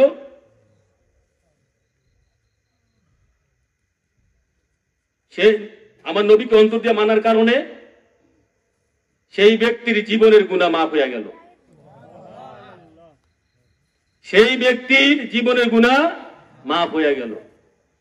এবং সেই ব্যক্তি যদি দেখেন, ঘটনা যদি এমন হয়ে যায়, আমি ফজর নামাজের সময় তারা মুসলমান বানাইলাম এবং বেলা 12 ঘটিকার সময় সেই ব্যক্তি কালাকে গিয়ে একটা সিএনজির সাথে অ্যাক্সিডেন্ট করে মারা গেল। এখন আপনারা কি বলবেন, লোকটা বেহেশতি না দুযোগী? তো সে তো একটা রোজা রাখে নাই, একক তো নামাজও পড়ে নাই। এরকম তো নবীর আমলে অনেক লোক বেহেশতি হয়েছে। যুদ্ধের ময়দানে ঈমান আনছে, কিছুক্ষণ পরে শহীদ হয়ে গেছে। যেমন তাফসিরে ইবনে কাসিরের মধ্যে আমি হাদিসটা পেয়েছি। ইবনে কাসির বলতেছে, আমার হুজুর পাক নবীর একটা হাদিস, অনেক দূর থেকে আমার নবীর পাক সাল্লাল্লাহু আলাইহি সাল্লামের কাছে এক লোক ইমানদার মুসলমান হইতে আসছে, উঠে চইরা আইয়া নবীর সামনে বলতেছে যে মুহাম্মদ রাসূলুল্লাহ কোন ব্যক্তি? তো নবীজি বলতেছে, আমি মুহাম্মদ রাসূলুল্লাহ। তাহলে বলতেছে, ইয়া রাসূলুল্লাহ, আমাকে ইমানদার মুসলমান বানান। আমি ইমানদার মুসলমান হওয়ার জন্য 7 দিন 7 রাত লাগাইয়া উঠে চইরা রাস্তায় গাছের পাতা খাইয়া বউ স্ত্রীর সংসার সব ত্যাগ করে আপনার কাছে আসছি, আমাকে ইমানদার মুসলমান বানান। নবী ওকে বানাইছে ইমানদার মুসলমান। বানানোর পর কলমায়ে তাওহীদ তালিম দিছে। তালিম দেওয়ার পর সে ব্যক্তি বলতেছে, ইয়া রাসূলুল্লাহ, আমাকে আর কিছু নসিহত করেন। নসিহত করার পর বলতেছে, ইয়া রাসূলুল্লাহ, তাহলে আমাকে আবার বিদায় দেন, আমি আমার দেশে চলে যাই। নবীজি বলছে, ঠিক আছে, তুমি তোমার দেশে চলে যাও। সে নবীর কাছ থেকে বিদায় নিয়ে 10-15 সামনে গেছে, তার উটের উপরে উঠছে। উটের পাগুলা জঙ্গলি দূরের গর্তের মধ্যে ঢুকার পর সেই ব্যক্তি উটের উপর থেকে পড়ে গেছে। পড়ে গিয়ে নবীর সাথে যে সাহাবারা ছিল তারা গিয়ে দৌড়ে ধরছে। ধরার পর সাহাবারা বলতেছে, ইয়া রাসূলুল্লাহ, তার তো আর জান নাই, তার তো গর্দান ভেঙে গেছে, সাথে সাথে সে মারা গেছে এখানে। তো নবীজি বলতেছে, তার লাশটা দেখে যায়। সাহাবারা, তোমরা যদি কোনো ব্যক্তি কোনো আমল না করে উচ্চ আমল ওয়ালা ব্যক্তি দেখতে চাও, কোনো আমল না করো উচ্চ বুজুর্গ ব্যক্তি দেখতে চাও, তাহলে এই লোকটা দিকে তাকাও। সাহাবারা বললো, ইয়া রাসূলুল্লাহ, কিভাবে? সে তো কোনো আমল করে নাই। বলে, হ্যাঁ, আল্লাহ সব দিতে পারে, আল্লাহ রাসূলে সব দিতে। আপনারা বলুন আল্লাহ, আমি বলবো আল্লাহ রাসূলে। নবী দেওয়া ছাড়া সত্যিকারের কোনো সিল হয় না। নবীও দেয়, কোরআনে দলিল আছে, আগনাহুমুল্লাহু ওয়া রাসূলুহু, আল্লাহ রাসূল তোমাদেরকে ধনী করেছেন। আর ওহাবীরা কয় আল্লাহ ধনী করেছেন। আল্লাহ কোরআন সূরা তাওবা আগনাহুমুল্লাহু ওয়া রাসূলুহু, এরকম বুড়ি বুড়ি আয়াত দিতে পারবো। তাহলে এই লোক যে নবীর সাহাবী মুসলমান হওয়ার পর ইন্তেকাল করলো, নবীজি বলতেছে, কোনো আমল না করে যদি কোনো উচ্চ বুজুর্গ লোক দেখতে চাও, তার দিকে তাকাও। মুসা নবীর সময় ফেরাউনের সাথে যখন বাহাস হয়েছিল,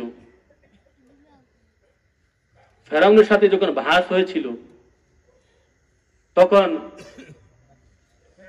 মুসা কালিমুল্লাহ লাঠি যখন ফেরাউনের যত জাদুঘরের লাঠি সাপগুলা খেয়ে ফেললো,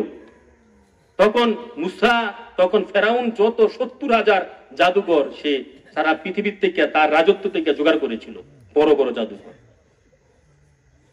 এখন মুসা নবীর লাঠি যখন ফেরাউনের জাদুকরদের সাপগুলারে খেয়ে ফেললো, এরার জাদুর লাঠি, জাদুর সাপ, আর মুসা নবীটা হচ্ছে কি মুজেজা।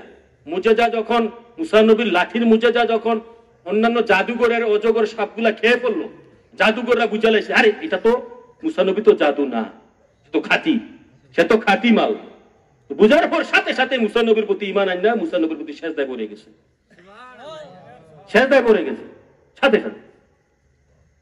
সেজদায় পড়ে যাওয়ার পর কিছুক্ষণ পরে আবার তাদেরকে ফেরাউন দইরা মারছে, মাইরে এলেছে। তো তাহলে তারা ঈমান পাইছে, কিছুক্ষণ পরে আবার শহীদ হয়ে গেছে, কোনো আমল করে নাই, অথচ তারা শহীদের মর্যাদা পেয়েছে। তাফসীরের ব্যাখ্যা আসছে, কোরআন আয়াতও আসছে। যাক, আমি যেটা বলতে চাচ্ছি, ঈমানের মূল হুজুর পাক নবী কিভাবে হলো বুঝতে পারছেন? প্রতিটা পৃথিবীর সমস্ত যে প্রান্তের ভিন্ন ধর্মের খ্রিস্টান, ইহুদি, নাসারা, মাগুসি, হিন্দু, বৌদ্ধ, চাকমা, যাকে মুসলমান বানাবেন, মুহাম্মদ রাসূলুল্লাহর নাম ব্যতীত, মুহাম্মদ রাসূলুল্লাহর মহাব্বত ব্যতীত সেই ব্যক্তি কিয়ামতের আগে পরে ইমানদার মুসলমান হইতে, এই হচ্ছে ইমানের মূল মুহাম্মদ রাসূল। এখন আসেন আলোচনা করব, একমাত্র ঈমানই সবার জন্য ফরজ, নামাজ সবার জন্য ফরজ। ওই যে বললাম, হিন্দু ব্যক্তি মুসলমান হইল, নামাজ না পড়ে বেহেশতে গেছে, খটটা তো বাবা এখানেই লাগে। আমি যে কথাগুলো বলি অন্য আলেমরা তা বলে না, তা আল্লাহ আমারা দিয়ে বলে, আল্লাহরে জিজ্ঞাসা করবেন অন্য আলেমরা কেন বলে না। এখন আমি আপনাদের একমাত্র ঈমানই সবার জন্য ফরজ, নামাজ রোজা হজ যাকাত সবার জন্য ফরজ, নামাজ রোজা হজ যাকাত সবার জন্য ফরজ, ঈমান সবার জন্য ফরজে আজম। স্থানকাল পাত্র ভেদে নামাজ রোজা হজ যাকাত মাফ আছে, স্থানকাল পাত্র ভেদে নামাজ রোজা হজ যাকাত মাফ আছে। ওই যে কিছুক্ষণ আগে দলিলটা দিলাম, নবীর এক সাহাবী ঈমান আনার সাথে সাথে উটের পিঠ থেকে পড়ে শহীদ হয়েছেন, সে এক ওয়াক্ত নামাজ পড়ছে, নামাজ পড়ার সময় দিছে। আরেক হিন্দুরে যে মুসলমান বানাইলাম, বেলা 6 কোটিকার সময় মুসলমান বানাইলাম, 12 কোটিকার সময় কাল লাগে অ্যাক্সিডেন্ট হয়ে মারা গেল, এক ওয়াক্ত নামাজ পড়ে বেহেশতি হয়েছে। শুধু বেহেশতি না, একটা হিন্দু যখন মুসলমান হইল, তার জীবনের গুনাহ খাতা মাফ হয়ে গেল, সে বেহেশতি হয়ে গেল, তার জন্য দুটোক হারাম হয়ে গেল। বাবার আমার, কোরআনে আসছে নবীর প্রেমে আল্লাহ পাওয়া যায়, নবীর প্রেমে জীবনের গুনাহ ঝরে যায়, নবীর প্রেমে ব্যস্ত পাওয়া যায়। ইগফিরু লাকুম বিআন্না লাহুমুল জান্নাহ। নবীর প্রেমে সব, নবী সমস্ত ভালো কিছুর মালিক। সৃষ্টি জগতে যত ভালো কিছু আছে সব নবী, আর সৃষ্টি জগতে যত খারাপ আছে আল্লাহ শয়তানকে দিয়েছে, আর সৃষ্টি জগতে যত ভালো আছে আমার নবীর আল্লাহ দান করে দিয়েছে। ইন্না আ'তাইনাকাল কাউসার, ইন্না আ'তাইনাকাল কাউসার, সমস্ত কাউসার মানে হুয়াল খায়রুল কাসির। সৃষ্টি জগতের যত রহমত, বরকত, ফজিলত, ভালো নেক আমল, রোজা নামাজ হজ যাকাত পর্দা বসিদা গিলা খুব ব্যস্ত, আশুকুশি লোহ কলম জিন ইনসান আগুন পানি মাটি বাতাস তরুলতা যা আছে, ভালো বলতে যা আছে সব আল্লাহ কই আমার দুস্থ আমি দিয়ে লেছি, আল্লাহর দুস্থ আল্লাহ দিয়ে লেছে। যা চাইবেন নবীর কাছে চাইবেন।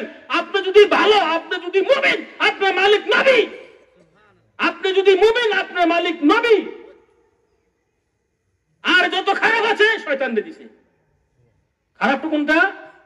দুজকের সর্দার শয়তান। কেডা? কাফেরের সর্দার, ওয়াকানা মিনাল কাফিরিন, সমস্ত কাফেরের সর্দার, সমস্ত মুনাফিকের সর্দার, সমস্ত মুশরিকের সর্দার শয়তান।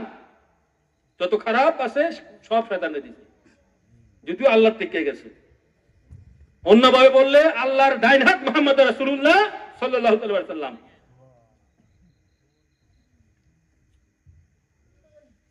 বাবার আবার কি বলতেছিলাম, একমাত্র ঈমানই সবার জন্য ফরজে আজম। ঈমান মানে নূর নবীজি, নবীকে মানা। ঈমান মানে নূর নবীজি। বারবার বলছি, আপনার খটকা লাগতেছে ঈমান ব্যস্ত চাবি এই কারণে যে ঈমান জিনিসটা না বোঝার কারণে, ঈমান জিনিসটা না বোঝার কারণে ঈমান মনে করতেছেন যে বিশ্বাস, আরে বিশ্বাস তো আছে, এটা ব্যস্ত চাবি কিভাবে? আরে না বাবা, ঈমান মুহাম্মদ রাসূলুল্লাহ।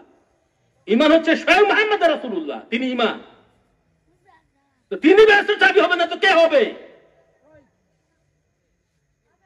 আর নামাজ তো একটা, অনেকগুলো আমলের মধ্যে নামাজ একটা শ্রেষ্ঠ আমল। অনেকগুলো আমলের মধ্যে নামাজ একটা শ্রেষ্ঠ আমল।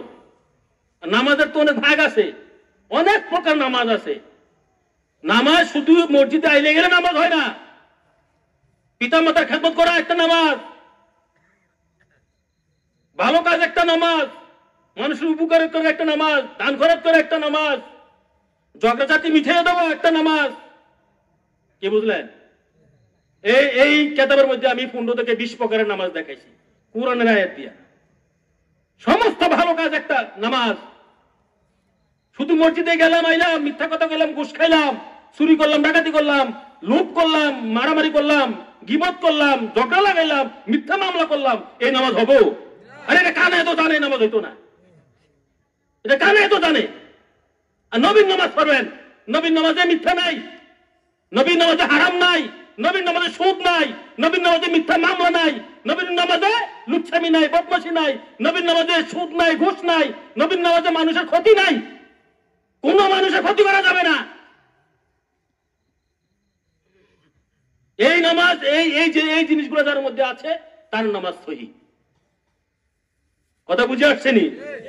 আমরা সেই নামাজ পড়ি, মানুষের ক্ষতির নামাজ, কোন খারাপ কাজে থাকা যাবে না। বাবার আমার যে বলতেছিলাম, একমাত্র ঈমান সবার জন্য ফরজ, নামাজ রোজা সবার জন্য ফরজ না। নামাজ রোজা স্থানকাল পাত্র ভেদে মাপ আছে। আমি দেখাচ্ছি কিভাবে মাপ আছে। ঈমান কারোর জন্য মাপ নাই। ঈমান নাই তো সে বেঈমান, ঈমান নাই তো সে ঈমান নাই তো বেঈমান। তো বেঈমান তো দুজকি, বেঈমান তো দুজকে যাবে বেঈমানের জন্য, মানে নবীর নূর না তার মধ্যে, নবীর মুহাম্মদ তার কালবে না থাকার জন্য। আর যার নামাজ রোজার ত্রুটি আছে, ঈমান ঠিক, আপনি নামাজ একক্ত পড়েন, পাঁচক্ত পড়েন না, ঈমান ঠিক, আপনার অন্যান্য গুনাহ আছে, সেগুলো তো এগুলোর জন্য নবী বসে রয়েছে, এগুলো মাফ করার জন্য তো নবী বসে রয়েছে। ঈমান ঠিক, তো ঈমান ঠিক করতে হবে, আগে ঈমান বুঝতে হবে, ঈমান ঠিক করতে হবে, ঈমান বুঝতে হবে তো যে নবী যে সবকিছুর মূল। নবী গো খারাপ কাজ করতেছি সংসারে ফেরে পড়ে, আপনি দয়া করে সাহায্য করেন। সংসারে ফেরে খারাপ কাজ তো করি, তো নবীর প্রতি তাও একটু থাকতে হবে, তোরা নবী রহমত করবে আমাদের প্রতি, নবী দয়া করবে। তো এই আকাঙ্ক্ষা নবীর প্রতি কখন থাকবে? যখন নবীকে আপনি জান মাল দিয়ে চাইবেন। নবীকে জান এবং মাল দিয়া, সম্পদ আমার এই এক সিমটি মাটির জন্য মারামারি কাটাকাটি, তাহলে তো বোঝা গেল না যে নবীকে ভালোবাসেন। সম্পদকে বেশি প্রাধান্য দেই। নবীকে যদি সত্যিকারের অর্থ অন্তর দিয়ে ভালোবাসেন, নবী পরীক্ষা করবে, দেই তার সম্পদরা অন্যদের দখল করে সে কি করে। হ্যাঁ, এখানেই সবাই বোবা হয়ে যাবে। আমার সম্পদ বড় হয়ে গেছে, 14-18 লাখ টাকা সম্পদ নিয়ে গেছে। আমি তো যা নিয়ে গেছে, আমার না, আমার দাদা আর আমার বাপের। তো নবী দেখতেছে কি? আমি নবী কর না, আবার কি হয়েছে? আপনারও তো নিতেছে। কষ্ট লাগছে, মুখিতে কিছু বলি নাই। নিয়ে যাবা, সব নিয়ে যাও, বাড়ি গাড়ি নিয়ে যাবা, কিছু নাই তো। ফকির, আল্লাহ রাসূলের প্রেমে ফকির। ফকির কারে কয়? যে ব্যক্তি আল্লাহ রাসূলের প্রেমে পড়ে সব ত্যাগ করছে, আল্লাহ রাসূলের প্রেমে পড়ে সব ত্যাগ করছে, সে সত্যিকারের ফকির। আর মিসকিন বলে ওই ব্যক্তিকে যে ব্যক্তি কারো কাছে কিছু চাইয়া নেয় না, এবং সেই ব্যক্তি কারো কাছে চাইতে লজ্জাবোধ করে চায় না, সে দেখাও না যে আমি খারাপ আছি। মিসকিন হচ্ছে কারো কাছে চায় না। আর ফকির হচ্ছে ওই ব্যক্তি যে ব্যক্তি আল্লাহ রাসূলের মহব্বতে সব ত্যাগ করে দিতে। বাবার আমার কথা বুঝতে হবে, বুঝলে আপনাদের লাভ হবে। এটা টাকার মাহফিল না, চুক্তির মাহফিল না, এটা মহব্বতের মাহফিল। মহব্বতে আসছে, বুঝছেন? আপনাদের এলাকায় কম বছর ধরে আই না, প্রায় 2008-9 থেকে 12-14 বছর ধরে আই। তো আমার মাহফিল কম হয়, আপনারা কম শোনেন। আমার দোষ তো আমার না, দোষ তো আমার না। যে কোনো হক্কানি পিসাব, আলেম ওলামা পিসাব আমার কেতাব দেখাবেন, আশা করি সালাম শত লক্ষ ফোন আইছে। সারা বাংলাদেশের প্রত্যেক ডিস্ট্রিক্টে আমার বই চলে গেছে, প্রত্যেক থানা যাচ্ছে, ইন্ডিয়াতে অনেক কপি গেছে এলাকাটাতে। যারা হক্কানি পিসাব তারা সালাম স্যালুট জানায়। আর যারা ব্যবসায়িক পীরের মধ্যে 12 দল, পীরের মধ্যে 12 দল, 11 দল ভণ্ড প্রতারক। গাউসুল পাকে বলছে তার কিতাবের মধ্যে, তিনি পীরের সম্রাট না, তো তিনি আউয়াল আখির সব দেখা গেছে না, কিয়ামত পর্যন্ত আখিরি জামানায় পীরের মধ্যে 12 দল হবে। 11 দল পিশাব তার ভক্ত সহ দুজকে যাইব। একদল সঠিক সত্য পীর, একদল সত্য সঠিক যারা আল্লাহ রাসূলকে পাইয়া পিরালি করে। পিরালি করা কত কঠিন কাজ জানেন? সত্যিকারের পিরালি করা সমুদ্রের ঢেউর উপরে ঘর বাঁধা যেমন কঠিন, সত্যিকারের পিরালি করা তার চেয়ে আরো বড় কঠিন। আমি এখন আল্লাহর কাছে কি দোয়া করি জানেন? আল্লাহ তুমি আমার এই জায়গা না বানাই, আমার যদি একটা কলা গাছ বানাইতা, আমি আর পারছি না। হ্যাঁ, এরকম অনেক আকাঙ্ক্ষা করেছে, আমিও করি। আমাকে এই জায়গাটা এখানে একটা মুচি পাথর বানাইতা, অনেক ভালো থাকতাম। বাবারা, বহুত কঠিন জায়গাটা, এত ফাটা বাসে রাখে, এত চিফার মধ্যে রাখে, বলার বাইরা। আমার আব্বুরে ধরেন গত বুধবারে কুমিল্লা ডায়াবেটিস হসপিটালে নিয়ে নিজে একটা অপারেশন করে আনছি, তাই 15-16 হাজার টাকা খরচ হয়েছে। বুধবারে নিয়েছি, বৃহস্পতিবারে আবার নিয়ে আসছি, একদিনে 15-20 হাজার টাকা গেছে। আজকে আসছি, আজকে দুপুরে খবর আসছে অবস্থা সিরিয়াস, আবার হসপিটাল হয়ে গেছে। আরেকটা রোগের কারণে 10টা বছর ধরে বাপের ইয়া করতে করতে কি কুমু, এখন করতে তো সমস্যা নাই, টাকা পাই কই? তা আল্লাহ তো এগুলার দিয়ে বেশি করে, যে ভালো হতে আছে তারে বেশি করে দেন, তারে বেশি করে ধরে। আল্লাহ রাসূল আমাদের সকলকে ক্ষমা করুক এবং বুঝার তৌফিক দান করুন, সকলে বলে আমিন। আসেন বারা, বলতেছিলাম ঈমান সবার জন্য ফরজ আজম, ফরজে আজম। আর নামাজ শুধু হজ জাকাত সবার জন্য ফরজ নয়, মাফ আছে স্থানকাল পাত্র ভেদে। 1 নম্বরে আসেন, ইসলামের স্তম্ভ কটা? 5টা না? কিতা ঈমান, কালেমা, নামাজ, রোজা, হজ, যাকাত।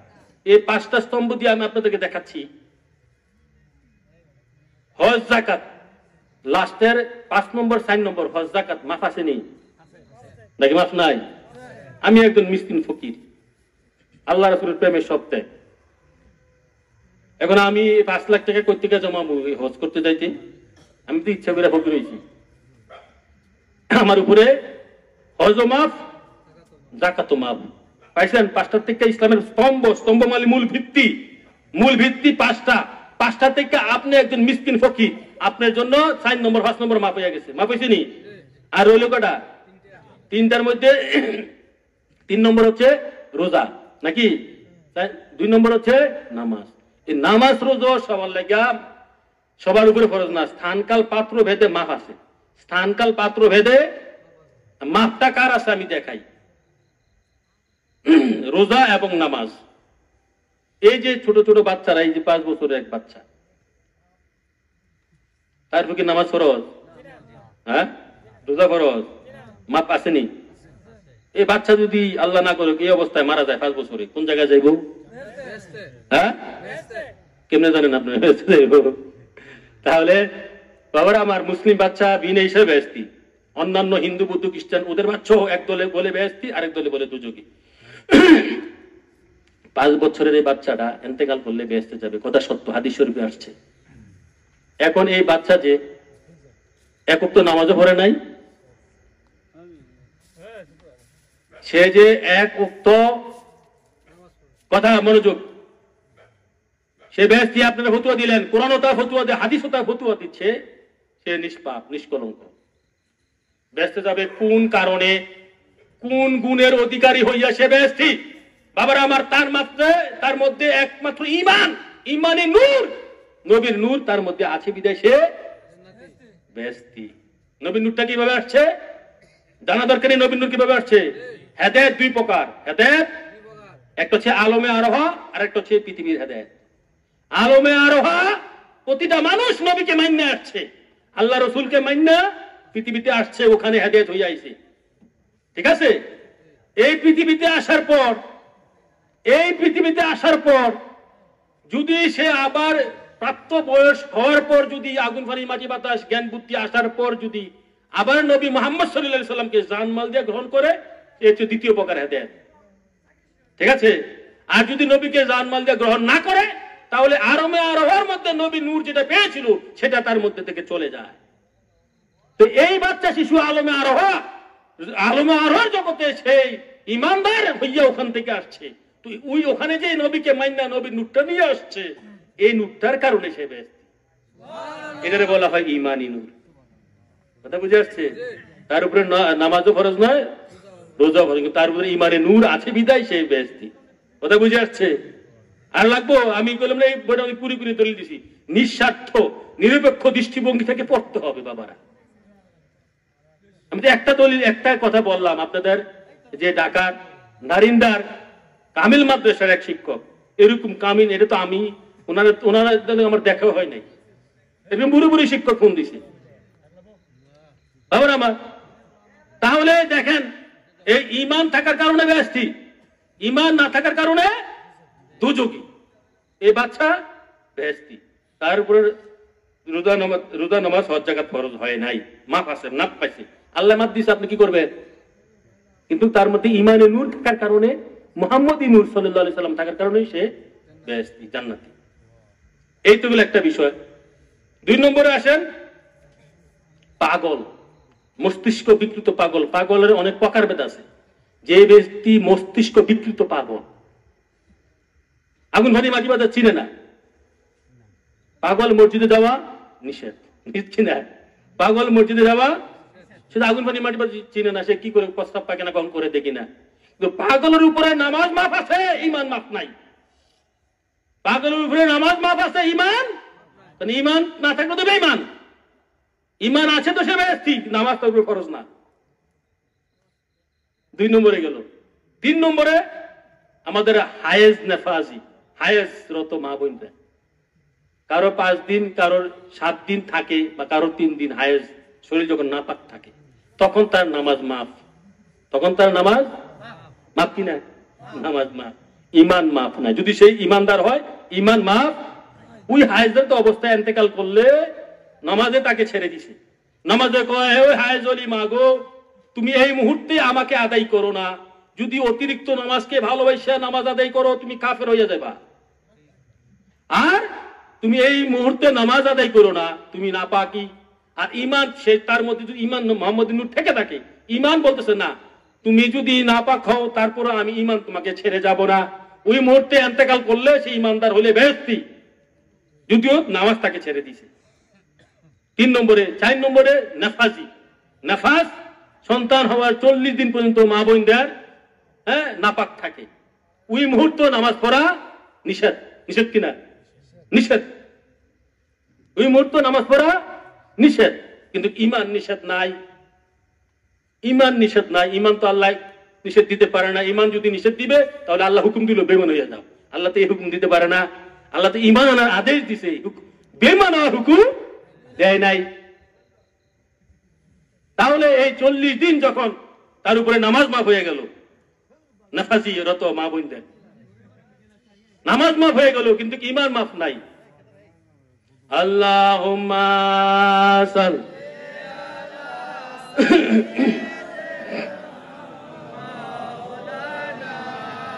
মুহাম্মাদ ওয়া আলা আলিহি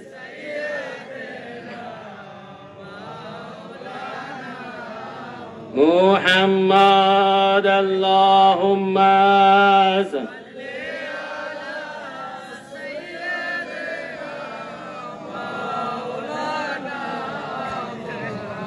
মুহাম্মাদ ওয়া আলা আলিহি সাইয়্যিদিনা মাওলানা।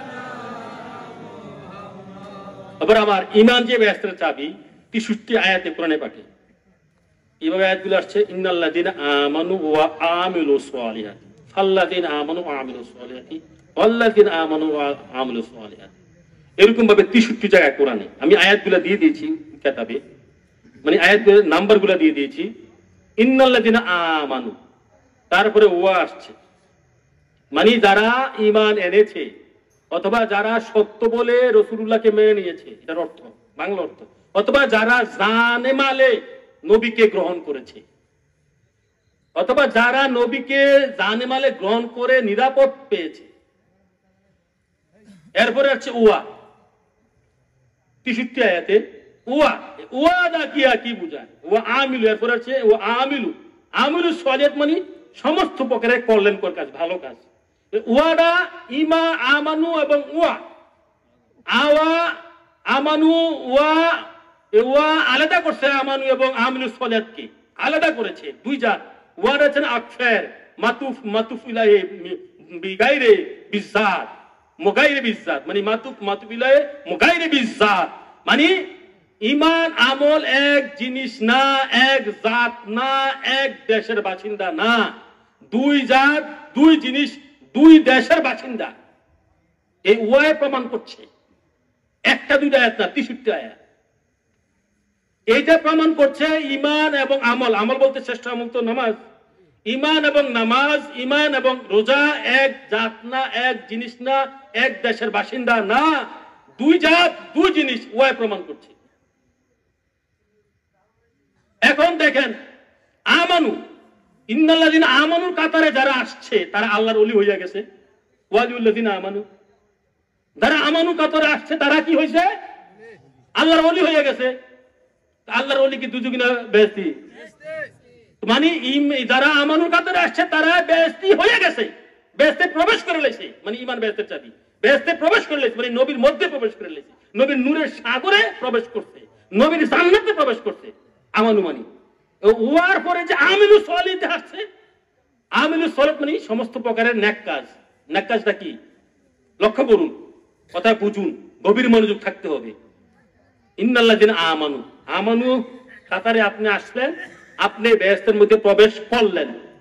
তারপরে ওয়া আমিলু সালিহাত, যত প্রকারের কল্যাণকর কাজ, ভালো কাজ আপনার মধ্যে থাকবে। ভালো কাজ কি? রোজা, নামাজ, হজ, যাকাত, পর্দা, প্রশিদা, গিলাকু, মানুষের উপকার, পিতা মাতার খেদমত, হ্যাঁ, সত্য কথা বলা, সত্য পথে চলা, হালাল খাওয়া, সুদ, ঘুষ, মদ এগুলো থেকে দূরে থাকা, জিনা থেকে দূরে থাকা, এই সমস্ত ভালো কাজ করলেন। যত বেশি ভালো কাজ করবেন তত ফার্স্ট ক্লাসে বেহেশতে আপনি যাবেন। বেহেশতের মধ্যে স্তর কয়টা? 100টা ক্লাসিফিকেশন। কয়টা? 100টা স্তর, 100 স্তর। মেশকা শরীফের হাদিস।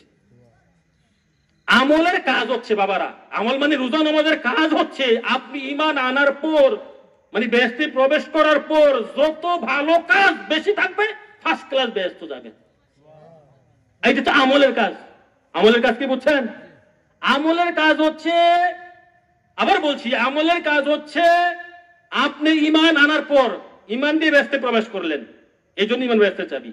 ঈমান দিয়ে বেহেশতে প্রবেশ করার পর যত বেশি আমল করবেন আল্লাহ রাসূলের সন্তুষ্টির জন্য, তত বড় মাকানে বেহেশত যাবেন, বড় মাকান বেহেশত। আর কোনো আমল করেন নাই, ঈমানের কারণে থার্ড ক্লাস বেহেশতে যাবেন। কথা বুঝাচ্ছে? বেহেশতে 100টা স্তর, 100টা স্তর, একটা দুটা স্তর না। আপনি আমল বেশি, ফার্স্ট ক্লাস। আপনি বেশি বেশি আমল, ঈমান আনার পরে বেশি বেশি আমল করলেন, ফার্স্ট ক্লাস স্তরে বেহেশতে গেলেন। ঈমান আনার পর হালকা আমল করলেন, এই যে কোন রকমে গেলেন আর কি। ওটা বুঝছেন? এই হেতু ঈমান বেহেশতের চাবি। এরকম 63 আয়াত ইমামে আজম আবু হানিফার গবেষণা অনুযায়ী ইন্নাল্লাযিনা আমানু ওয়া আমিলুস সালিহাতি 56 বার উনি আসছে, নাম্বারগুলো দিয়ে দিয়েছে উনি, ইমামে আজম তাফিকুল আকবর কিতাবে। এই জিনিসটা বুঝলে আর উঠে বাকি থাকে না। এখন আসেন ঈমানের গুরুত্ব কতটুকু, ঈমান কিভাবে আমল গ্রহণ করে। ঈমান হচ্ছে এক, ঈমান হচ্ছে এক, মনে করেন। আমল হচ্ছে শূন্য, আমল হচ্ছে এক লেখলেন, মানে আপনি ঈমানদার হইলেন, আপনার মধ্যে এক আছে, আপনার কালবের মধ্যে এক আছে। এক থাকার পর একের পরে ডাইনে একটা শূন্য দিলেন, কত হলো?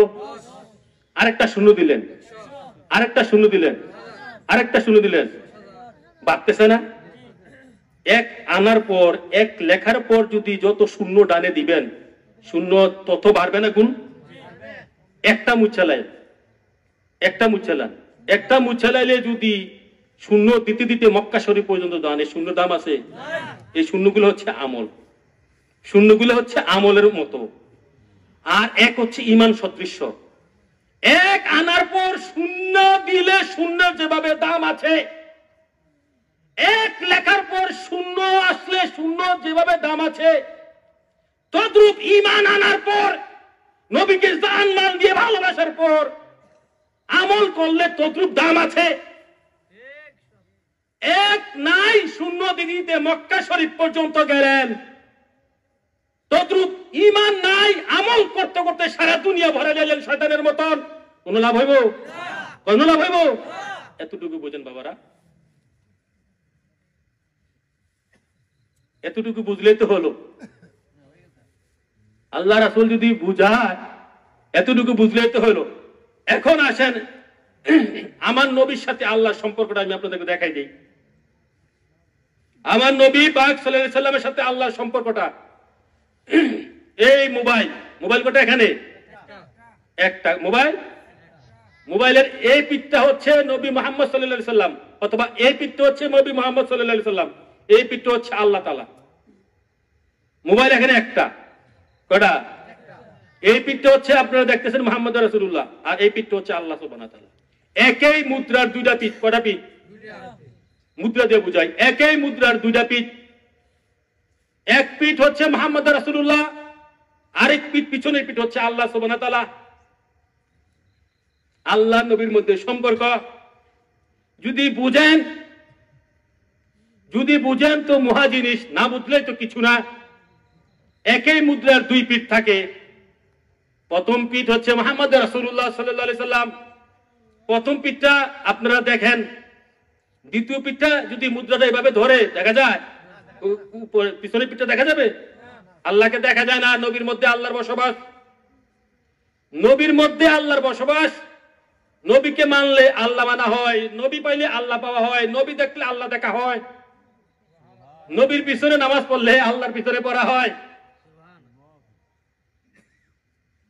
বাবারা আমার, এই মেসাল যদি বুঝে থাকেন, তারপরে দেখেন আরেকটা মেসাল দিই। আপনার ছায়া এবং কায়া, ছায়া এবং কায়া। আমার নবী হচ্ছে আল্লাহর ছায়া। নবীর ছায়া জমিনে ছিল রৌদ্রের, সূর্যের আলোতে, মোমবাতির আলোতে, বিদ্যুতের আলোতে নবীর ছায়া মুবারক পড়তো না। কেননা তিনি স্বয়ং আল্লাহ পাকের ছায়া, তিনি স্বয়ং আল্লাহ পাকের ছায়া। ছায়া বেলা 8 কোটিকার সময় সূর্যের আলোতে লম্বাইয়া পড়ে না? লম্বাইয়া পড়ে না? বেলা 12 কোটিকার সময় হুবহুব সূর্য যখন মাথার উপরে থাকে, তখন ছায়া কোথায় যায়? ছায়া নিজের দেহের মধ্যে ঢুকে যায়। আবার বেলা যখন পশ্চিম দিকে ডলে পড়ে, ছায়া আবার বের হয়। বাবার আমার, ছায়া যেভাবে দেহ থেকে উৎপত্তি হয়, বের হয়, আমার নবী দুজন আল্লাহ থেকে সৃষ্টি হয়েছেন, তেমনি ভাবে আমার নবী দুজন আল্লাহ থেকে সৃষ্টি হয়েছেন। আবার আল্লাহতে নিষ্পত্তি, তিনি আল্লাহতে সৃষ্টি, আল্লাহ হইতে সৃষ্টি। কদ জাকুম মিনাল্লাহি নূর, আল্লাহ হইতে, মিনাল্লাহ লফজে আল্লাহ, জাতি আল্লাহ। এখানে আল্লাহ বলছে কদ জাকুম মিনাল্লাহি নূর। এই তথ্যভেদ বুঝতে হলে নবীর প্রেমে সত্যিকারের কাল্ব জারি করতে হবে। কাল্ব যদি জারি না করতে পারেন, এশকে রসুলের পানি দিয়া, নূর দিয়া কাল্ব জারি না করতে পারলে এই তথ্য জ্ঞান বোঝা কঠিন হয়ে যাবে। আসেন, 12টার কাছাকাছি চলে গেছে, 11:30 বাজে। আমরা এখন একটু আল্লাহ রাসূলের শানে মানে ক্যাম হয় নাই, একটু ক্যাম করি। ইয়া নাবে সালাম আলাইকা, ইয়া রাসূল সালাম আলাইকা, ইয়া হাবিব সালাম আলাইকা, সালামাতুল্লাহ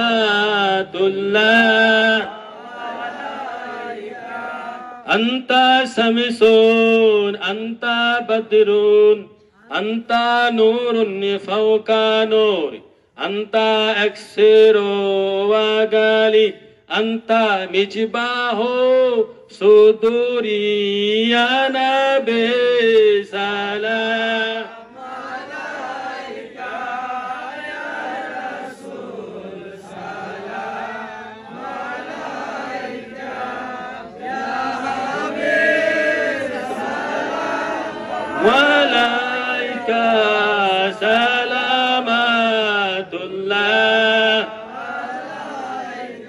अर्श से ज्यादा मुर्तबा वाले रोज़े रसूलुल्लाह का उसी रोज़े अनवर पे गुलामों की लाखों सलाम या नबी सलाम अलैका या रसूल सलाम अलैका या हबीब सलाम अलैका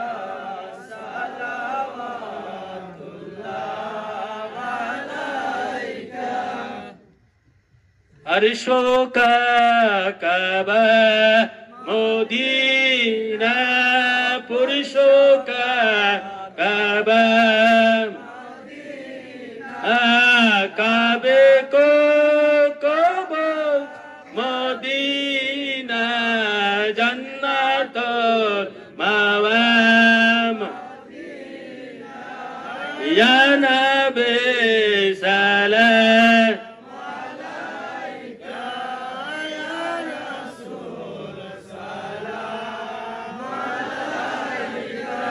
या हबीब सलाम अलैका सलावतुल्लाह अलैका قال البدر علينا من سنيات البدا وجاب الشكر علينا ما دا لله الدا يا نبي سلام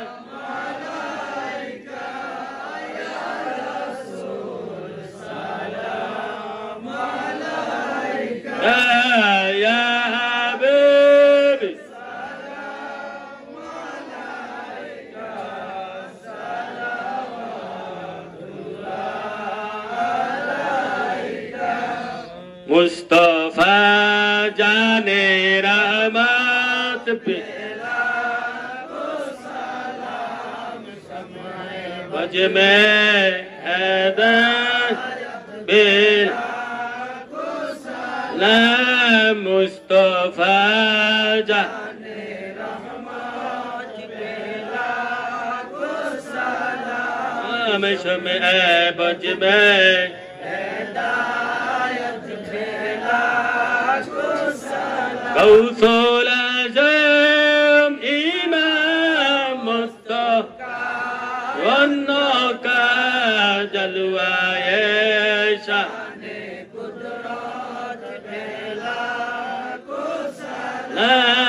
मुस्तफा जाने रहमत पे लाखों सलाम शमे बज में हिदायत पे लाखों सलाम ख़बे असरा का दुल्हा पे दायम दूरुद नौशाए बज में जन्नत पे लाखों सलाम मुस्तफा जाने रहमत पे लाखों सलाम शमे बज में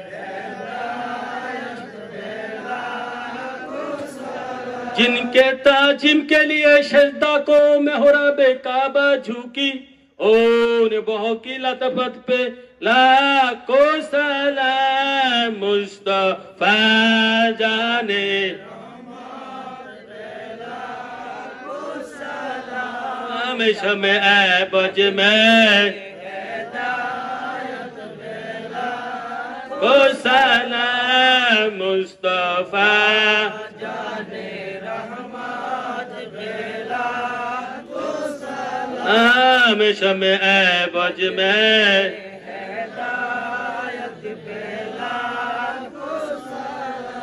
गौसुल आज़म इमाम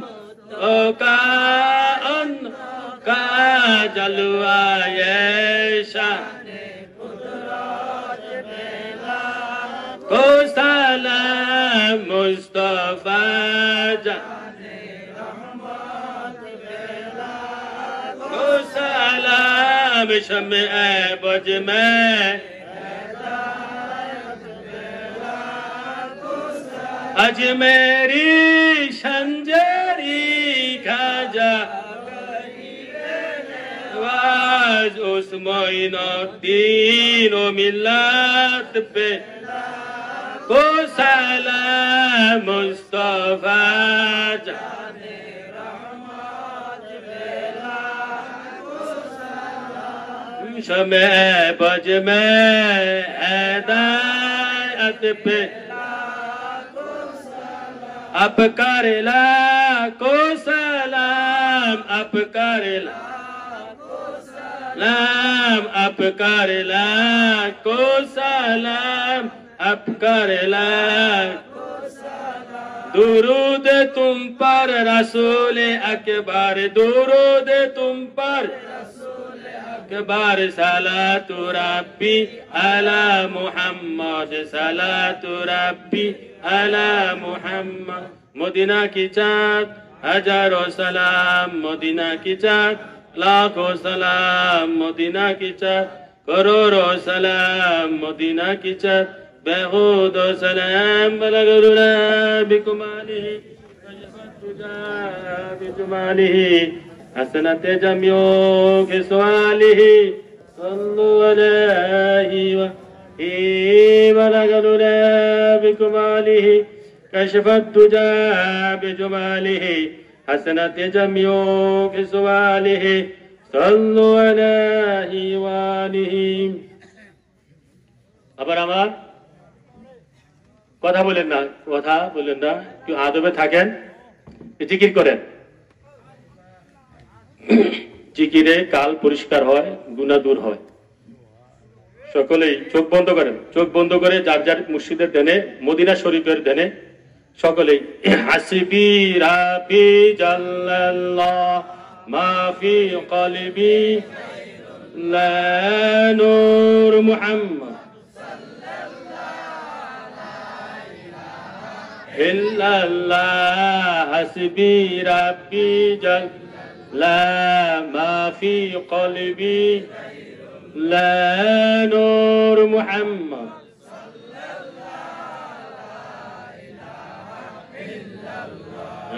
hasbi rabbi jalla ma fi la nur muhammad illallah hasbi rabbi jallallah ma fi qalbi ghayr la nur muhammad illallah hasbi rabbi jallallah ma fi qalbi ghayrullah nur muhammad sallallahu illallah hasbi rabbi jallallah ma fi qalbi ghayr la nur muhammad illallah hasbi rabbi jallallah ma fi qalbi ghayr la nur muhammad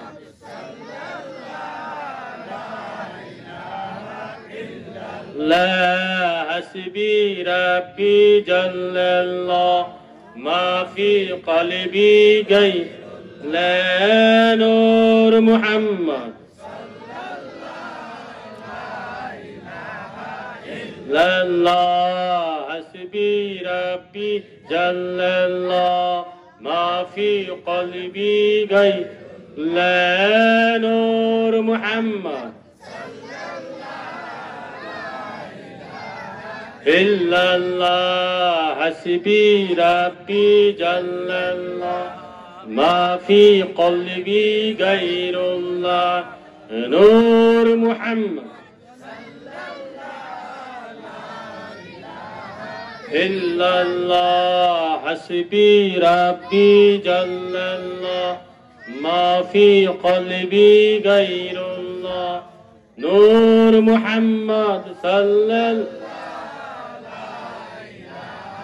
illallah hasbi rabbi jallallah ma fi qalbi ghayrullah নূর মুহাম্মদ সাল্লাল্লাহ লা ইলাহা ইল্লাল্লাহ হাসবি রাব্বি জাল্লাল্লাহ মা ফি কলবি গায়রুল্লাহ নূর Muhammad illallah hasbi rabbi jallallah ma fi qalbi ghayrullah nur muhammad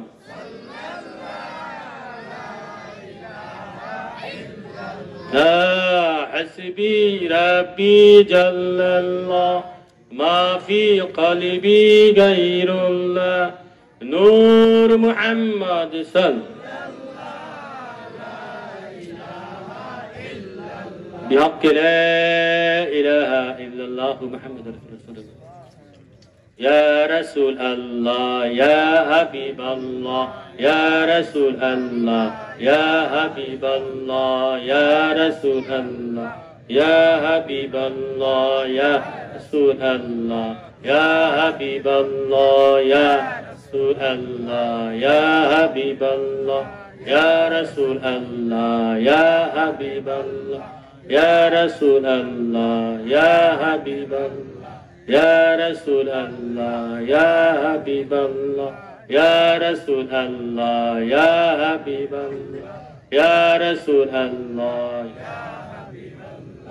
يا رسول الله يا حبيب الله يا رسول الله يا حبيب الله يا رسول الله يا حبيب الله يا رسول الله يا حبيب الله يا رسول الله يا حبيب الله يا رسول الله يا حبيب الله يا رسول الله يا حبيب الله بحق لا إله إلا الله محمد رسول الله বাবার আমার আজকে শুধু ঈমানের আলোচনা সংক্ষেপে করার চেষ্টা করেছি ঈমানের হাকিকত যদি বুঝে যান ঈমানের সংজ্ঞা ঈমানের হাকিকত ঈমান কি জিনিস এই জিনিসটা বুঝলে আর প্রশ্ন থাকে না ঈমান মানে মুহাম্মদ রাসূলুল্লাহ স্বয়ং তিনি সবকিছুর মূল তিনি সবকিছুর মূল তিনি ঈমান দেখেন কাবা শরীফে আমার নবী পাক সাল্লাল্লাহু আলাইহি ওয়াসাল্লাম আগে যে ঈমান কোরআনে পাকের তো প্রতিটা আয়াতে আগে ঈমান ইন্নাল্লাযিনা আমানু ওয়া আমিলুস সালিহাতের কথা পরে আসছে মক্কা মুআজ্জামায় আমার হুজুর পাক নবীজি প্রথম 13 বছর ঈমানের তাবলীগ করেছেন প্রথম 13 বছর নাকি নামাজের তাবলীগ করেছেন তিনি নফল নামাজ পড়ছেন মেরাজ শরীফে যাওয়ার আগেও তিনি নামাজ পড়ছেন নফল নামাজ কিন্তু তিনি ঈমানের তাবলীগ করেছেন তিনি ঈমানের তাবলীগ করেছেন তারপরে হিজরতের আগে 8 বছর আগে না 8 মাস আগে মতভেদ আছে 8 মাস আগে যখন থেকে মেরাজ শরীফ থেকে সালাত আনলেন উম্মতকে গিফট করেছে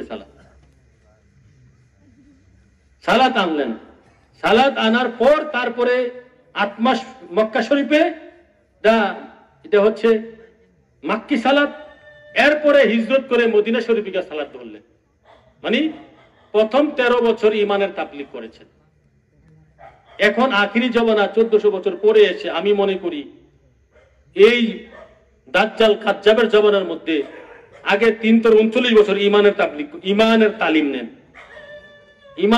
নেন ঈমান বোঝেন ঈমান শিখেন ঈমান অন্তরে জায়গা দেন তারপরে নবীর নামাজ ধরেন নবীর রোজা ধরেন কথা বুঝে আসছে নামাজ আবার 2 প্রকার নামাজের শয়তানের নামাজ নবীর নামাজ শয়তানের নামাজ ছাড়তে হবে নবীর নামাজ ধরতে হবে নবীর নামাজের মধ্যে আগে ঈমান নবীর নামাজ মানে আগে ঈমান তারপরে হালাল খাইবেন হালাল খাওয়ার চেষ্টা করেন বাবারা সমাজে কয়টা লোক হালাল খায় এই জায়গাটা ধরলেই সমস্ত পীর মাশায়েখ সহ সাধারণ মানুষ ধরা যারা দিন আনে দিন খায় তাদের মধ্যে হালাল নাই যারা রিক্সা চালায় তাদের মধ্যে হালাল নাই মানুষের ধোকা দেওয়ার চেষ্টা থাকে অনেক জায়গায় 30 টাকার ভাড়া 60 টাকা নেয় ধোকাবাজিরা এটা জানে না প্যাসেঞ্জার তাহলে এই খাওয়া যে যদি 40 দিন হালাল খাইতে পারেন, নবীজি বলতেছেন কালবের মধ্যে নূর পয়দা হয়। বাবার আমার, এই হারামের টাকা দিয়ে যদি টুপি কিনেন, 100 টাকা দিয়ে টুপি কিনলেন, এর মধ্যে 5 টাকা হারামের থাকলে নামাজ হবে না। 1000 টাকা দিয়ে জুব্বা বানাইছেন, এর মধ্যে 10 টাকা হারামের থাকলে এইটা পরে নামাজ পড়লে নামাজ হবে না। হালালের টাকা দিয়ে মসজিদ বানাইতে হবে। মসজিদে তো জাকজমকের দরকার নাই তো। এই যে জাকজমক হবে, এটা আখেরি জমানা, এটা ফিতনার জমানা, প্রতিযোগিতা, কিয়ামতের আলামত। কে বলছে আপনি এত জাকজমক করে হারামের টাকা দিয়া লাখ লাখ কোটি কোটি টাকা খরচ করে আপনি মসজিদ বানাবেন? মসজিদ বানান, নরমাল মসজিদ, নরমাল হতে হবে এবং হালাল টাকা দিয়া বানানোর চেষ্টা করবেন। আল্লাহ রাসূল আমাদের সকলকে সত্য বুঝার মানার তৌফিক দান করুক। আর আশা করি ইমানের যে প্রশ্নটা করেছিলেন ব্যস্ত চাবি, এটা পেয়ে গেছেন উত্তর। তারপরে বইয়ের মধ্যে কুড়ি কুড়ি জবাব আছে, ওখানে ব্যস্ত চাবি দেখেন। মনে দিতে পারি? হ্যাঁ, সকলে সূরা ফাতিহা একবার পড়েন, ইখলাস একবার পড়েন, জীবনের গুনাহগাতা কথা স্মরণ করে ইস্তিগফার পড়েন 3 বার, দুরূদ শরীফ পড়েন 3 বার। আউযু বিল্লাহি মিনাশ শাইতানির রাজিম, বিসমিল্লাহির রহমানির রহিম, আলহামদুলিল্লাহি রাব্বিল আলামিন, আর রহমানির রহিম, মালিকি ইয়াউমিদ্দিন, ইয়াকা না'বুদু ওয়া ইয়াকা নাস্তাঈন, ইহদিনাস সিরাতাল মুস্তাকিম, সিরাতাল লাযীনা আন'আমতা আলাইহিম গায়রিল মাগদুবি আলাইহিম ওয়ালাদ-দাল্লিন।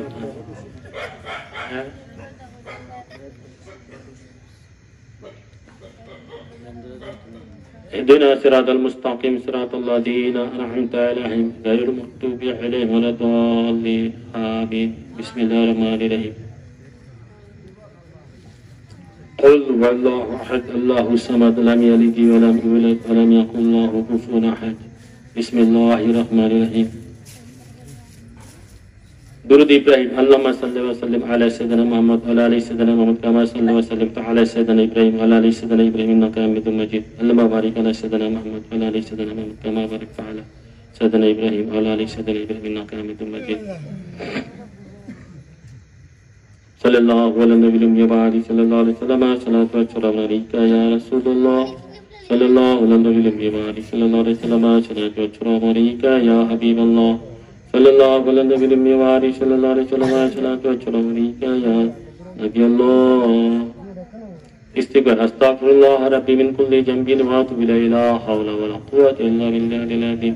أستغفر الله ربي من كل ذنب وأتوب إليه. لا حول ولا قوة إلا بالله العظيم. أستغفر الله ربي من كل ذنب وأتوب إليه. لا حول ولا قوة إلا بالله العظيم.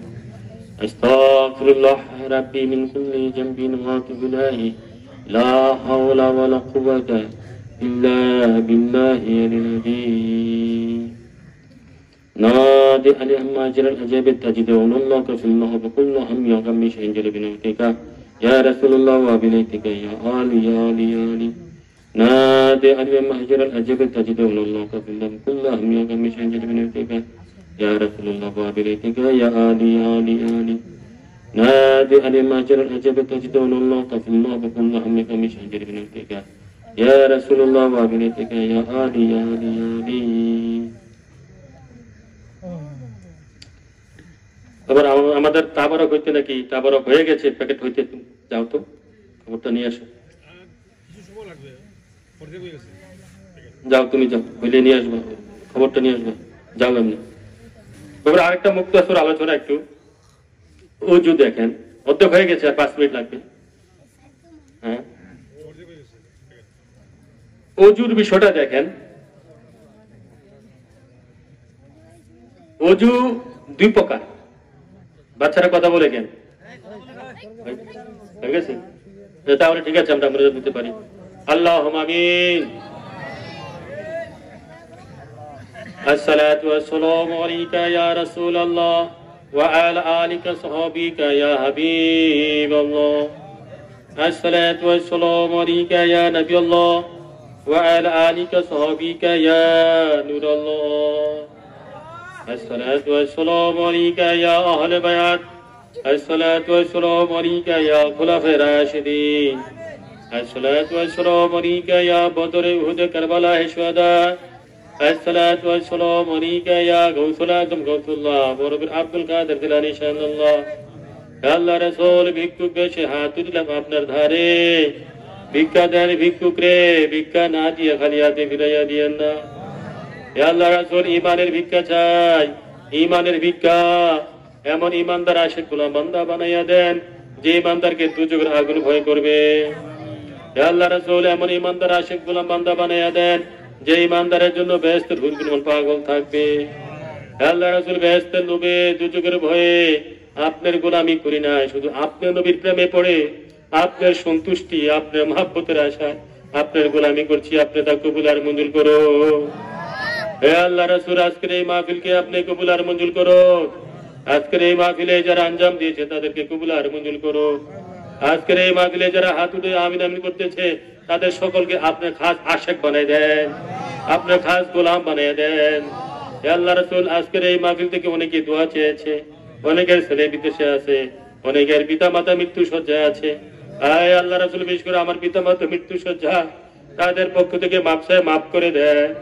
তাদের সকলের যারা পিতা মাতা জীবিত আছে তাদের সকলের পিতা মাতার জীবনগুলো মাফ করে দেয়। আর যারা কবর দেশে চলে গেছে তাদের পক্ষ থেকে মাফ করে দেয়। হে আল্লাহ রাসূল যারা আমাদের বৃদ্ধ হয়েছে তাদেরকে যতদিন জীবিত রাখবেন তাদেরকে ইমানদার অবস্থায় সুস্থ অবস্থায় জীবন রাখেন। আর যদি হায়াত না থাকে তাদেরকে ইমানদার সুস্থ অবস্থায় নিয়ে যান। হে আল্লাহ রাসূল আপনার পথে মতে যেন আমরা চলতে পারি এজন্য তৌফিক দান করুন। হে আল্লাহ রাসূল আপনার পথে মতে যেন আমরা চলতে পারি তৌফিক দান করুন। রব্বি রহমুমা কামা রাব্বায়ানি সগীরা, রব্বি রহমুমা কামা রাব্বায়ানি সগীরা, রব্বানা আতিনা ফিদ দুনিয়া হাসানাতান ওয়া ফিল আখিরাতি হাসানাতান ওয়া কি আযাবান্না মিনাল মউত ওয়া কি আযাবান্না মিনাল কবর ওয়া কি আযাবান্না মিনাল হাশর ওয়া কি আযাবান্না মিনাল মিজান ওয়া কি আযাবান্না মিনাল ফুলসারাত। হে আল্লাহ রাসূল শেষ পর্যায়ে যখন মরণে বিশ্বাস হয়ে পড়ব আপনি নবী দুকুলের সাথী আপনি চেহারা মোবারক দেখাইয়া ভালোবাসা লাগাইয়া দুই ঠোঁটে অন্তরে আখিরি কলমা পড়ে নিবেন বিহাক্কি লা ইলাহা ইল্লাল্লাহ মুহাম্মাদুর রাসূলুল্লাহ সাল্লাল্লাহু আলাইহি ওয়াসাল্লাম। সকলেই গন্ডগোল করবেন না, তারপর নিয়ে যাবেন সুশৃঙ্খল ভাবে সিরিয়াল করে বসে, সিরিয়াল ধরে বসেন, সিরিয়াল করে বসেন।